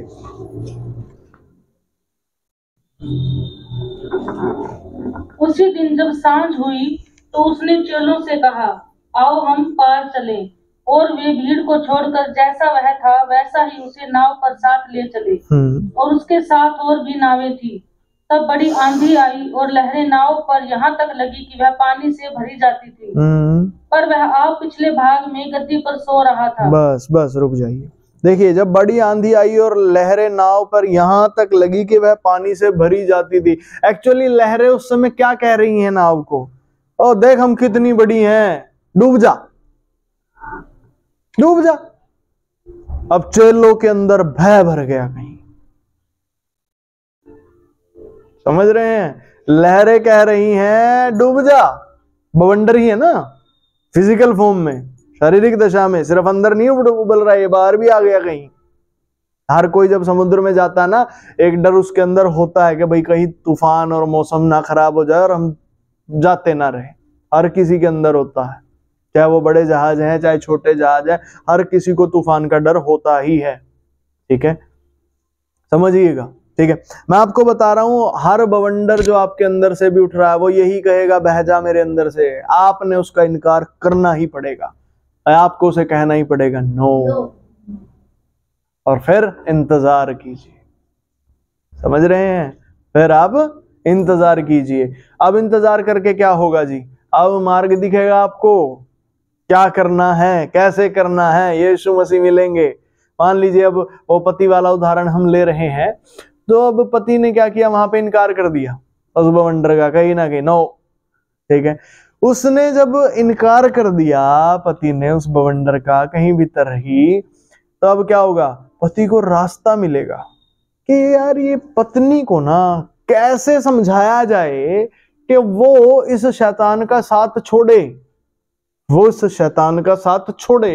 प्रभु यीशु मसीह उसकी मदद करेंगे, पति की, ठीक है। हो सकता है वो उसी समय समझ में आ जाए वो बात, हो सकता है उस समय समझ ना आए, उस समय तो उसको बस ठीक है भाई अपना ठीक है सो जा अब तू लेट के। हो सकता है 4 दिन बाद पति को समझ में आए, फिर वो पत्नी से बात करे, पत्नी से बात करके उसे बताए बेटे ये चीज ऐसे नहीं ऐसे है, या ये काम ऐसे नहीं ऐसे है, या फिर वो उसको उसका ना परिणाम बता दे कि बेटे जो आप कर रहे हो ना इसका परिणाम ये है, एक्चुअली आपको ये लग रहा है कि जो आप कर रहे हो ये आप ठीक कर रहे हो, या जो भी आपसे हो रहा है आपको क्योंकि इसका परिणाम नहीं पता है। ठीक है, प्रभु यीशु मसीह पति के द्वारा, जब पति प्रभु यीशु मसीह की आज्ञा को मानेगा तो प्रभु यीशु मसीह पति को रास्ता दे देंगे कि कैसे बीवी से डील करें इस हिस्से में, ताकि उसकी बीवी उस हिस्से में आजाद भी हो, शैतान के बंधन से भी निकले, और बीवी एहसास में आ जाए कि भाई मेरा पति मुझे ऐसे ही नहीं है, ऐसे ही छोड़ देता है, मुझे निकालता है, कहीं भी मैं फंसी हूं, और उनके बीच का जो प्रेम है वो और गहरा हो जाएगा। कुछ समझ आया? उदाहरण समझ आया जो मैंने दिया है? हालेलुया। तो हमें हमेशा जो बवंडर उठ रहे हैं उनका क्या करना है? इनकार। ऐसे ही नहीं भाई अब बवंडर कुछ भी उठा रहा हम कुछ भी कर देंगे ना, चाहे वो किसी भी बात में, चाहे वो बिल्कुल दिमाग को ऐसे लग रहा है भाई ये तो ना जो चीज दिख रही है ना ये तो तुरंत एक्शन लेने की है, और नहीं नहीं मेरे प्रभु ने जो आज्ञा दी है वो लेना है। चेलों को उस समय नाव पे क्या दिख रहा? ये तो तुरंत एक्शन लेने की चीज है। यीशु मसीह सो क्यों रहे हैं? देखो चेलों को क्या दिखा? यीशु मसीह सो क्यों रहे हैं? आगे क्या कहते हैं? पढ़े आगे क्या क्या लिखा है यहाँ पे, बस इसको पढ़ के फिर पूरा हो जाएगा। पढ़िए। पर वह आप पिछले भाग में गद्दी पर सो रहा था, तब उन्होंने उसे जगाकर उससे कहा, हे गुरु क्या तुझे चिंता नहीं कि हम नष्ट हुए जाते हैं? अब देखना यीशु मसीह की गलती निकाल रहे हैं। प्रभु चिंता ही नहीं है तुझे, क्या सोए जा रहा प्रभु तू? हमारे ऊपर हम लहरे इतनी मरने वाले हैं हम प्रभु, और तू भी मरेगा हमारे साथ। तुझे चिंता ही नहीं, परवाह नहीं, आराम से सो रहा, कोई बात हुई प्रभु? ये चेले देखो कैसे उसको, आप समझ रहे हैं? हमारे अंदर के जो बाल आते हैं वो इस तरीके से करते हैं, और प्रभु आराम से सो रहे हैं। ठीक है, तो आपने चिंता नहीं करनी, प्रभु सो रहे हैं, उसके पास जाके, प्रभु के पास जाके आप भी सो जाओ। हालेलुया। समझ आया? प्रभु के पास जाके क्या करो? बवंडर को इनकार कर दो। नो, ठीक है, आ रहे हैं तो कोई बात नहीं, प्रभु हमारा सो रहा हम भी सो रहे शांति से, और प्रभु आपको देख लेगा हमने के। Hallelujah hallelujah. मरे तो स्वर्ग में, बचे बचे तो हम तो यहीं प्रभु के उसके साथ ही सो रहे। आई समझ में? Hallelujah hallelujah. आपका जो शरीर है वो डरपोक नहीं है, सच बात ये है, ये नहीं डरता, झूठ फैलाया जाता है। एक पिक्चर आई थी पीछे, ऑल इज वेल बोल रहे थे वो लोग, ठीक है, वो कहते हैं कि दिल बड़ा डरपोक होता है, एक्चुअल में नहीं होता, होता ही नहीं है, इसको कोई फर्क नहीं पड़ता, ये सांप दिखेगा उसको भी मार देगा, ये ऐसा कुछ डर बर नहीं होता दिल के अंदर। वो जो आत्मा में डर चला जाता है ना वो आपको हैंग कर देता है, और वो कभी आने नहीं देना। और उसकी पहचान क्या है? आप आज्ञा नहीं मान पाओगे उस जगह पे, आज्ञा माननी बड़ी कठिन हो जाएगी, पर वहां पे ये नहीं करना आज्ञा नहीं माननी जा रही तो छोड़ना, से नो। अब आपको हथियार पता लग गया, क्या करोगे? नो, इनकार करो उन चीजों का, इनकार करो उन चीजों का। पत्नियों के मन में गुस्सा आता है, कई बार पति को सुनाने लग जाती हैं ये वो ऐसा वैसा, बवंडर है वो, उसका इनकार कर बेटे, इनकार कर, उसको ना बोल ना, नो, फिर आपको रास्ता दिखेगा। कैसे करूं? देखो गड़बड़ है, पर तरीका वो नहीं है उस चीज को ठीक करने का। पिछले दिनों के लिए हमें बच्चों के विषय में भी यही आज्ञा आई थी कि हमारे को गुस्सा आता बच्चों को, भाई हम सारा गुस्सा बच्चों पे उतार देते हैं, ये करते हैं। वहां भी हमें ये बोला था भाई ये नहीं करना है, आपको क्रोध को शांत होने देना है, ठीक है, अपना क्रोध नहीं उतारना बच्चों पे, बच्चों को सिर्फ डांट देनी है, वो जो उनके जीवन को सीधा कर देगी, उन पे अपना गुस्सा नहीं निकाल देना। गुस्सा तो आएगा, नेचुरल है, वो स्वाभाविक है, उसको नहीं रोक सकते आप। Hallelujah hallelujah. समझ पा रहे हैं मेरी बात को? कितनों को समझ आ गई बात? Hallelujah hallelujah. शत्रु के उपजाए हुए भय के समय मेरे प्राण की रक्षा कर। चेले कहते हैं जी हम सब नाश हुए जाते हैं, हमारा प्राण नाश हुए जाता है, यीशु मसीह आप क्यों सो रहे हैं? आपको हमारी परवाह ही नहीं है। आपको भी ऐसे ही डर लगता है जैसे चेलों को लग रहा था। हालेलुया। क्यों? चेलों के अंदर भी आत्मिक हिस्से में डर आ गया था भाई। शरीर नहीं ज्यादा डरता, शरीर को तो क्या है, ठीक है। पतरस का क्या है भाई, मछली का काम, मेरा बिजनेस पहले नहीं चल रहा, परिवार मेरे से पहले नहीं संभल रहा, मर भी गया तो क्या हो जाएगा। अंदर कहीं भय आ गया, अब उसे परवाह होगी अपने मरने की, क्योंकि अंदर कहीं भय आ गया। और उस अंदर के लिए यीशु मसीह ने कहा मैं तुम्हें अनंत जीवन देने आया। आमीन। ये मृत्यु और ये भय तुम्हारे लिए है नहीं, मर नहीं सकते तुम। यीशु ने कहा जो कोई मुझ पर विश्वास करेगा वो नाश ना होगा, वो मरेगा ही नहीं भाई, वो जिएगा। यीशु मसीह ने कहा यदि वो मर भी जाए तो भी जिएगा, यानी कि यदि देहांत हो भी जाए, शरीर कांत हो भी जाए, वो तो भी जिएगा, क्योंकि अंदर वाला हिस्सा अब अनंत जीवन पा चुका। आमीन, आमीन। नहीं आ रही आमीन?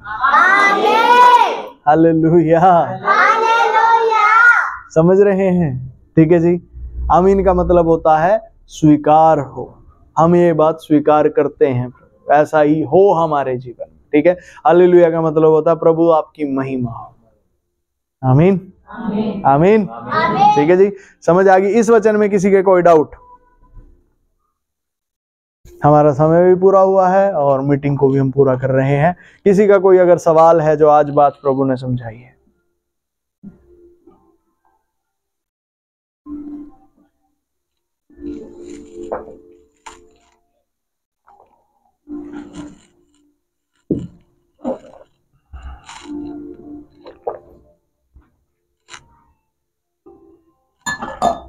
हम पूरा करेंगे। अभी हम सब अपने स्थानों में खड़े होंगे। हालेलुया।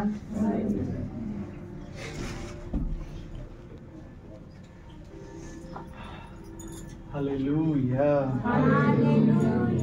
Hallelujah, hallelujah. ये समय है प्रभु के राज्य के लिए बोने का। परमेश्वर के वचन में लिखा है, प्रेरित पौलुस जो कलीसिया को निर्देश देते हैं, वो कहते हैं, वो कलीसिया को समझाते हुए ऐसा लिखते हैं कि जैसे तुम सब प्रकार से विश्वास में बढ़ रहे वैसे ही दान के काम में भी आगे बढ़ते जाओ, ताकि तुम्हारे जीवन की हर एक घटी दूर हो जाए। आमीन, आमीन। ताकि तुम्हारे जीवन की हर एक जो घटी है, जो कमी है तुम्हारे जीवन में, वो मैं दूर करता जाऊँ। ठीक है। और ये कैसे होता है, ये कमी घटी दूर कैसे होती है? जब आप प्रभु के राज्य के लिए बोते हैं तो आपके जीवन में जो दिक्कतें हैं, जो कमियां हैं, एक्चुअल में कोई भी हिस्से की है, वो दूर होनी शुरू हो जाती है। Hallelujah, hallelujah. फिर हम जो भेंट देते हैं, जो प्रभु के याजक को हम भेंट देते हैं, वो भेंट क्या करता है? आपके लिए आपके जीवन में रास्ते खोल देता है। समझ रहे हैं? आपके रास्ते खुल जाते हैं प्रभु के मार्ग पे आगे बढ़ने के लिए। इसीलिए भेंट हमारे लिए देना अनिवार्य है, वो भी हमें देना सीखना है। Hallelujah, hallelujah. इस काम में बढ़ते ही जाना है, रुकना नहीं है, बढ़ते जाना है, पढ़ते जाना है। मतलब कैसे बढ़े पास्टर जी? कैसे इस चीज में बढ़े? पहला ये नहीं है कि आप भेंट दी है, चलिए ठीक है जी, भेंट दिए, दान दिए, चलो जी आ रहे हैं जी, ठीक है जी, कभी दे दिया कभी नहीं दे दिया। बढ़ते जाने का मतलब क्या? पहले आप ऐसे थे, कभी दे दिया कभी नहीं दे दिया, अब आप हर बार देने वाले बन गए। ठीक है जी। फिर क्या होगा? आप पहले जो देते थे वो थोड़ा थोड़ा ही प्रभु के राज्य, नहीं, बाकी तो ना बाहर के बड़े खर्चों के लिए बचा लेते हैं जी। और नहीं, मैं तुझे कुछ बताना चाहता, तू प्रभु के राज्य में दे, बड़े खर्चों का इंतजाम प्रभु तुझे बड़ा और दे देगा। आमीन। पहला स्थान परमेश्वर का। हालेलुया। इस बात को याद रखिए बेटे, इस बात को बड़ा याद रखिए। हालेलुया। नहीं जी, हम तो महिला है, हमारे पास तो इतनी कमाई नहीं होती, हम कहाँ से पैसे देंगे? तू मांग प्रभु से, तो बोल प्रभु को, प्रभु देना है मुझे तेरे राज्य के लिए, मुझे दे, मुझे नहीं पता कैसे देना, कहाँ से आएगा, मुझे दे, मुझे देना है। तेरा प्रभु तुझे देने लगेगा। हालेलुया। हम तो बच्चे हैं कैसे दे, मांग यीशु से, बोल उसे, यीशु मुझे तेरे राज्य के लिए देना है, मुझे दे। और देखो आपके पास कहाँ कहाँ से क्या क्या आना शुरू हो जाएगा। आमीन आमीन।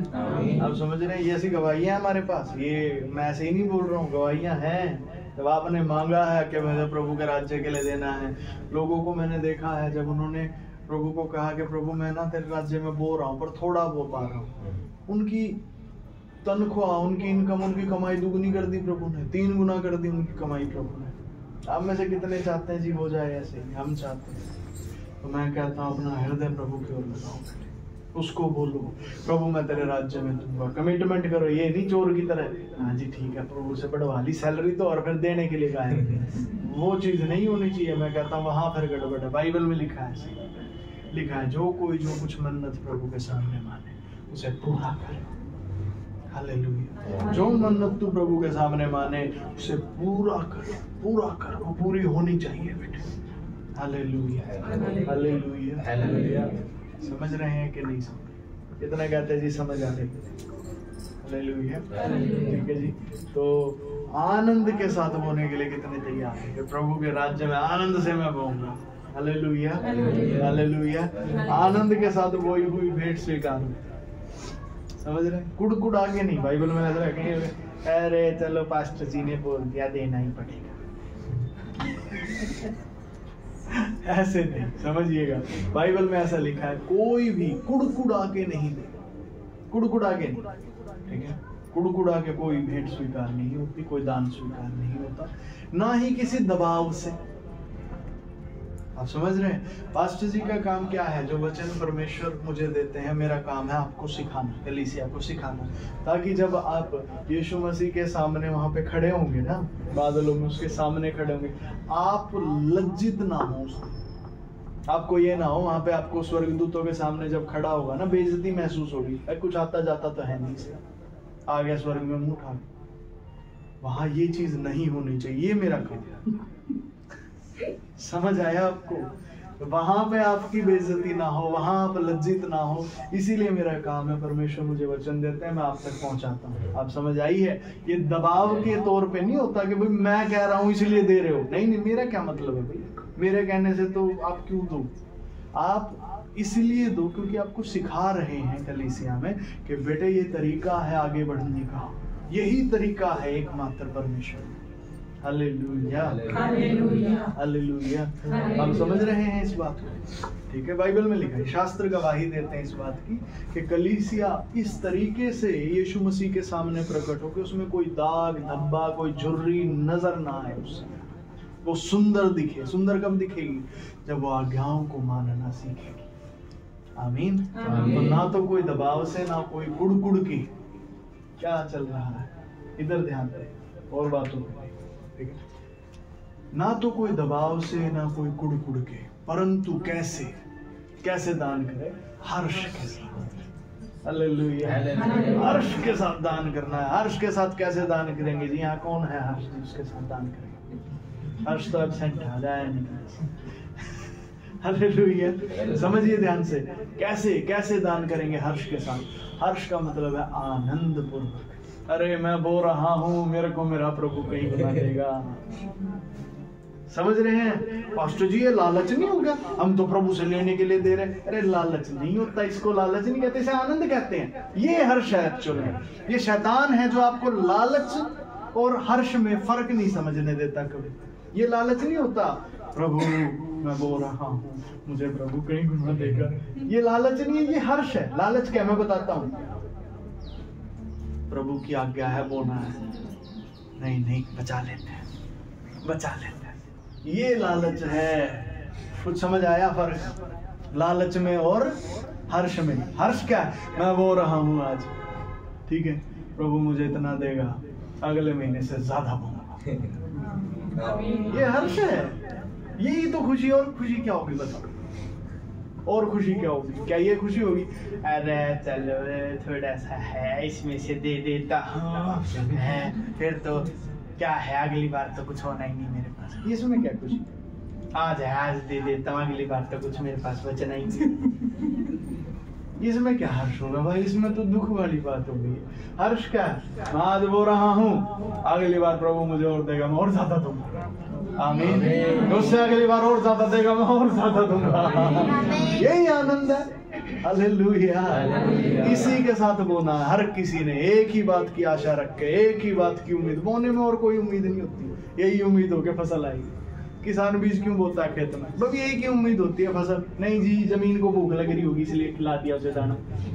ऐसे कोई करता है क्या, बताइए? कोई किसान ऐसा होता है क्या? नहीं जी, मेरी जमीन को ना बहुत भूख लग रही थी इसलिए ना मैंने थोड़े गेहूं के दाने भी खराए, चल तू भी खा ले जमीन, तू भी क्या याद रखेगी, कैसा मालिक मिला था तुझे, हैं? ऐसे नहीं होता है। हालेलुया। कलीसिया में बोने के समय पे ऐसा नहीं होता है, कलीसिया क्या याद रखेगी, तू क्या दिलदार आदमी आया था, बो के चला गया है। अरे ऐसे नहीं होता है। होता कैसे है, मेरे को प्रभु ने दिया, मैं प्रभु तेरा धन्यवाद करने के लिए दूंगा, मैं दूंगा तेरा धन्यवाद करने के लिए। हालेलुया। ये मेरी जिंदगी, मैं तेरा धन्यवाद करने के लिए दूंगा। यहाँ अलग ही आनंद चल रहा है।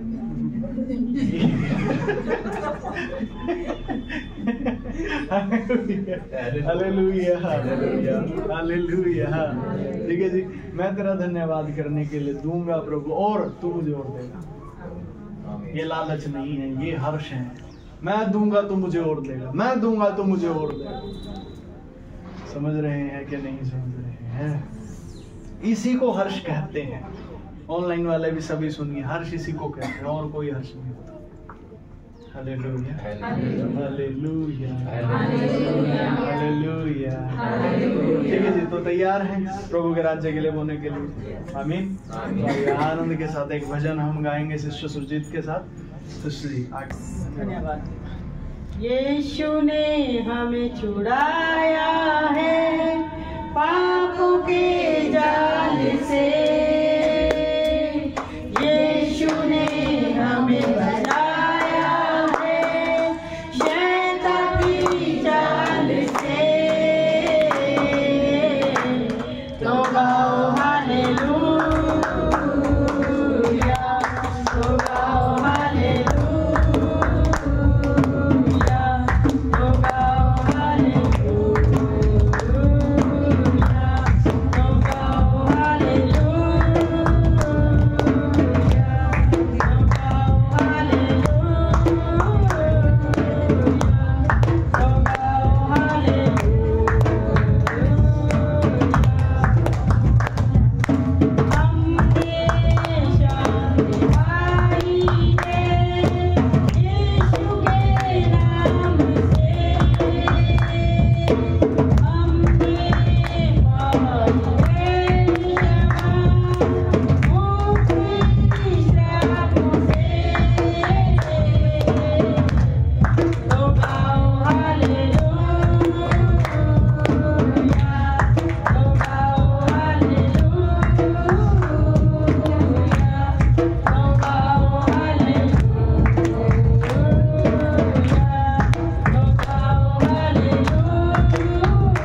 धन्यवाद यीशु। सभी जन अपने हाथों को स्वर्गीय पिता की ओर उठाएं। हम प्रार्थना के साथ पूरा करने जा रहे हैं।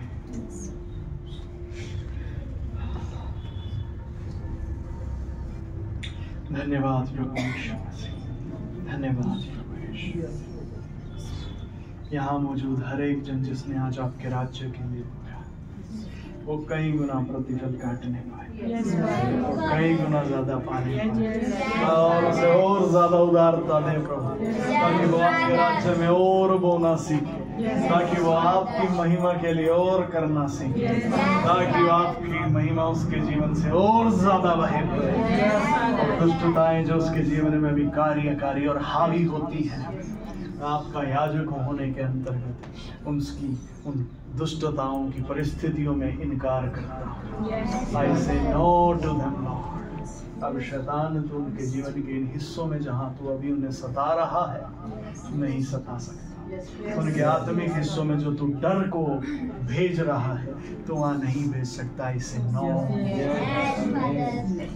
धन्यवाद प्रभु, अपने लहू से आप धो दीजिए। पवित्र आत्मा जी आप यहाँ कार्य कीजिए। धन्यवाद, धन्यवाद। कोई बीमार, कोई किसी दिक्कत तकलीफ परेशानी से इस समय पे जूझ रहा है तो अपनी बीमारी के स्थान पर हाथ रख लीजिए। धन्यवाद, धन्यवाद। पवित्र आत्मा को पुकारें कि प्रभु यीशु मुझे छू लीजिए। आज मुझे छू कर आप चंगा कीजिए। प्रभु यीशु आज मेरे जीवन में आ जाइए। पवित्र आत्मा जी आज मुझे छू कर चंगा करें। प्रभु से कहें वो आपको चंगा आज करने जा रहा है। पवित्र आत्मा से कहें मेरे जीवन में आ जा। पवित्र आत्मा, मैं अब अपने इस जीवन से थक चुका हूँ, दुखी हो चुका हूँ, मुझे नया जीवन दे। मुझे आपके अनुसार अब चलना, मैं आपके अनुसार जीऊंगा। मैं बुराई पाप अपने मन की इच्छाओं के अनुसार अब नहीं जीवन बिताऊंगा, मैं आपके अनुसार चलूंगा। यीशु मेरे जीवन में आ जाइए। मेरे जीवन में यीशु मसीह आप आ जाइए। मेरे जीवन में आप यीशु मसीह आप आ जाइए।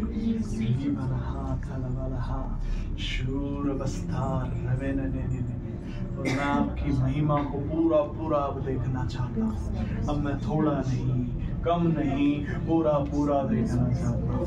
पूरी रीति से मेरे जीवन के हर रीति रिवाज माहौल को बदल दीजिए। हर आदत को छुड़वा दीजिए प्रभु। जो आपको पसंद नहीं है वो आदत छूट जाए। हर एक जन प्रभु के सामने इसी बात को लेकर रहे कि प्रभु जो आदत आपको पसंद नहीं मेरे अंदर से वो दूर करें, जो बात आपको पसंद नहीं उसे दूर करें और हर एक शैतानी चीज से मुझे छुटकारा दे, मुझे तो छुड़ा दे। धन्यवाद, धन्यवाद। हर एक जन अपने आंखों को बंद रखे और हाथों को स्वर्गीय पिता की ओर उठाए। धन्यवाद, धन्यवाद, धन्यवाद। सीरी वेलहादी बिरमिंदा नवलहा शूल की रखा थंदनी बिली तुम्हार रेवेल लवल्लो रविष्ठो रवंदा नवलहा रूबन का राइशहा। धन्यवाद, धन्यवाद।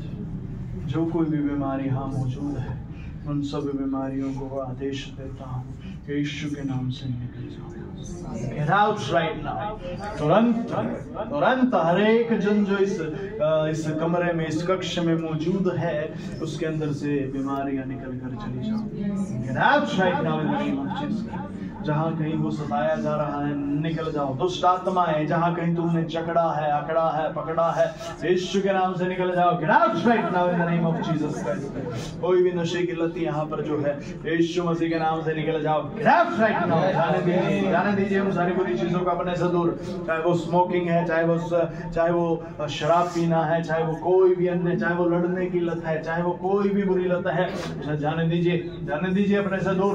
रीफाना माराता बरेया शंदना वाला व्यभिचार चाहे इस जगह में है यीशु के नाम से निकल जा। Get out right now। सारी ये चोरी यहाँ पर जो है यीशु के नाम से, यीशु मसीह के नाम से निकल जाओ। Get out right now in the name of Jesus Christ, in the holy blood of Jesus Christ I speak freedom over here। मैं आजादी बोलता हूँ हर एक भाई और बहन जो आज यहाँ मौजूद है। आजादी बोलता हूँ, उनके घर में आजादी बोलता हूँ, उनके जीवन में आजादी बोलता हूँ। आजादी आजादी, बुरी रीति से छुटकारा और आजादी पवित्र आत्मा से भर जाइए। जहाँ कहीं प्रभु का आत्मा है वहाँ स्वतंत्रता है। पवित्र आत्मा से भर जाइए। हर एक जन परमेश्वर की आत्मा से भर जाए, भर जाए, भर जाए, भर जाए, भर जाए, भर जाए। पवित्र आत्मा इस जगह में कार्यकारी है। पवित्र आत्मा से भर जाए हर एक जन और छुटकारा पाए, छुटकारा पाए। री ला ला ला रे औष्टोला बरहा हिंदरा बरहा रे भी।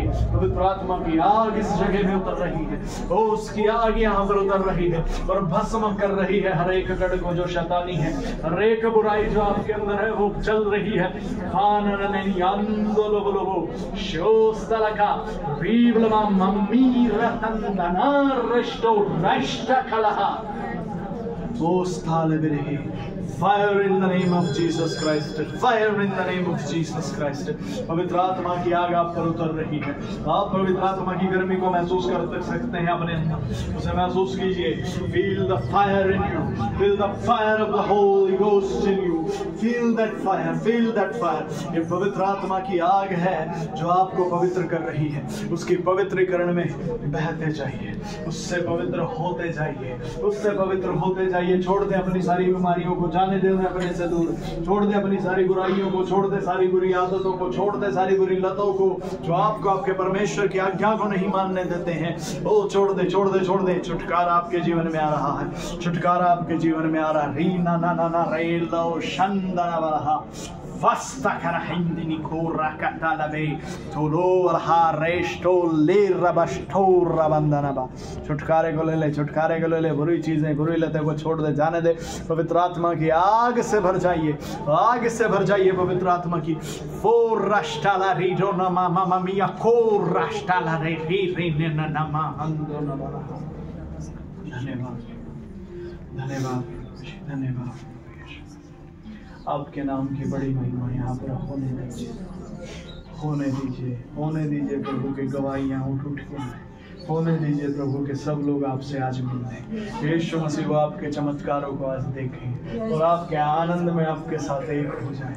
हर एक जन में यहाँ पे कोई भी ऐसा ना बचे जो यीशु आपसे ना मिले, वो आपसे मिले। जो कोई ऑनलाइन भी वचन को सुने, इस वीडियो को देखें, यीशु मसीह आपकी मौजूदगी वहाँ भी हो जाए। आप भी उनसे मिलने प्रभु, आपका छुटकारा उनके जीवन में हो जाए और मेरे प्यारे प्रभु वो भी सत्य में जीवन बिताने वाले बन जाए। धन्यवाद, आपने ऐसा किया, मैं यकीन करता हूँ। धन्यवाद, धन्यवाद, धन्यवाद। कोई पास्टर, कोई सेवक भी जब इस संदेश को प्रभु यीशु सुने, वो भी अन्य सभी व्यवस्थाओं से छुड़ाया जाकर यीशु मसीह नामक व्यवस्था में चलने वाला बन जाए। धन्यवाद, उन पर भी आपकी कृपा हो। धन्यवाद, यीशु मसीह के नाम से प्रभु आपसे मांगता हूँ। आपने छुआ है और काम किए हैं, मैं आपकी महिमा देखना चाहता हूँ। पवित्र आत्मा जी धन्यवाद, यीशु मसीह के नाम से आमीन, आमीन, आमीन, आमीन। धन्यवाद, thank you, thank you. Holi spirit, आपकी चंगाई इस जगह में उतर आए, आपकी चंगाई यहाँ उतर आए। जो कोई किसी दिक्कत तकलीफ और बीमारी या परेशानी में, आपकी चंगाई आ जाए, मन में शांति आ जाए, टेंशन दूर हो जाए, ओ आपका सुकून मिल जाए, आपकी शांति से मिल जाए। हर एक अनाज्ञाकारिता की आत्मा निकल जाए यीशु के नाम से। आज्ञाकारिता का आत्मा यहाँ आ जाए, पवित्र आत्मा यहाँ पर आए। धन्यवाद,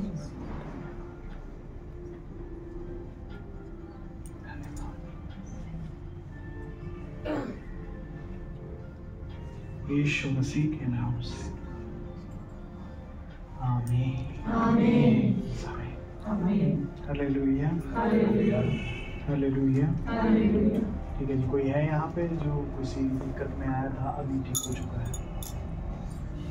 चेक करो, अगर कोई दर्द आपके शरीर में था, कोई बीमारी में आप आए थे, तो ठीक हो चुकी है, चेक कीजिए। कोई है जो आया था किसी दिक्कत तकलीफ बीमारी में, यहाँ पे हाथ खड़े करके बता। कोई शरीर में कोई बीमारी आपको दिख रही हो जिसमें आप आए हैं? है कोई? एक है बहन, और कोई था?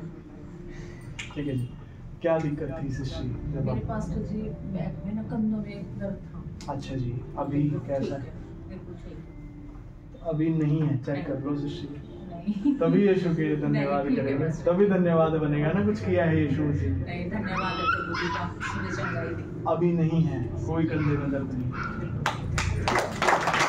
धन्यवाद। इस दर्द को भी इनकार करें, इसको ना बोले, बार बार नहीं।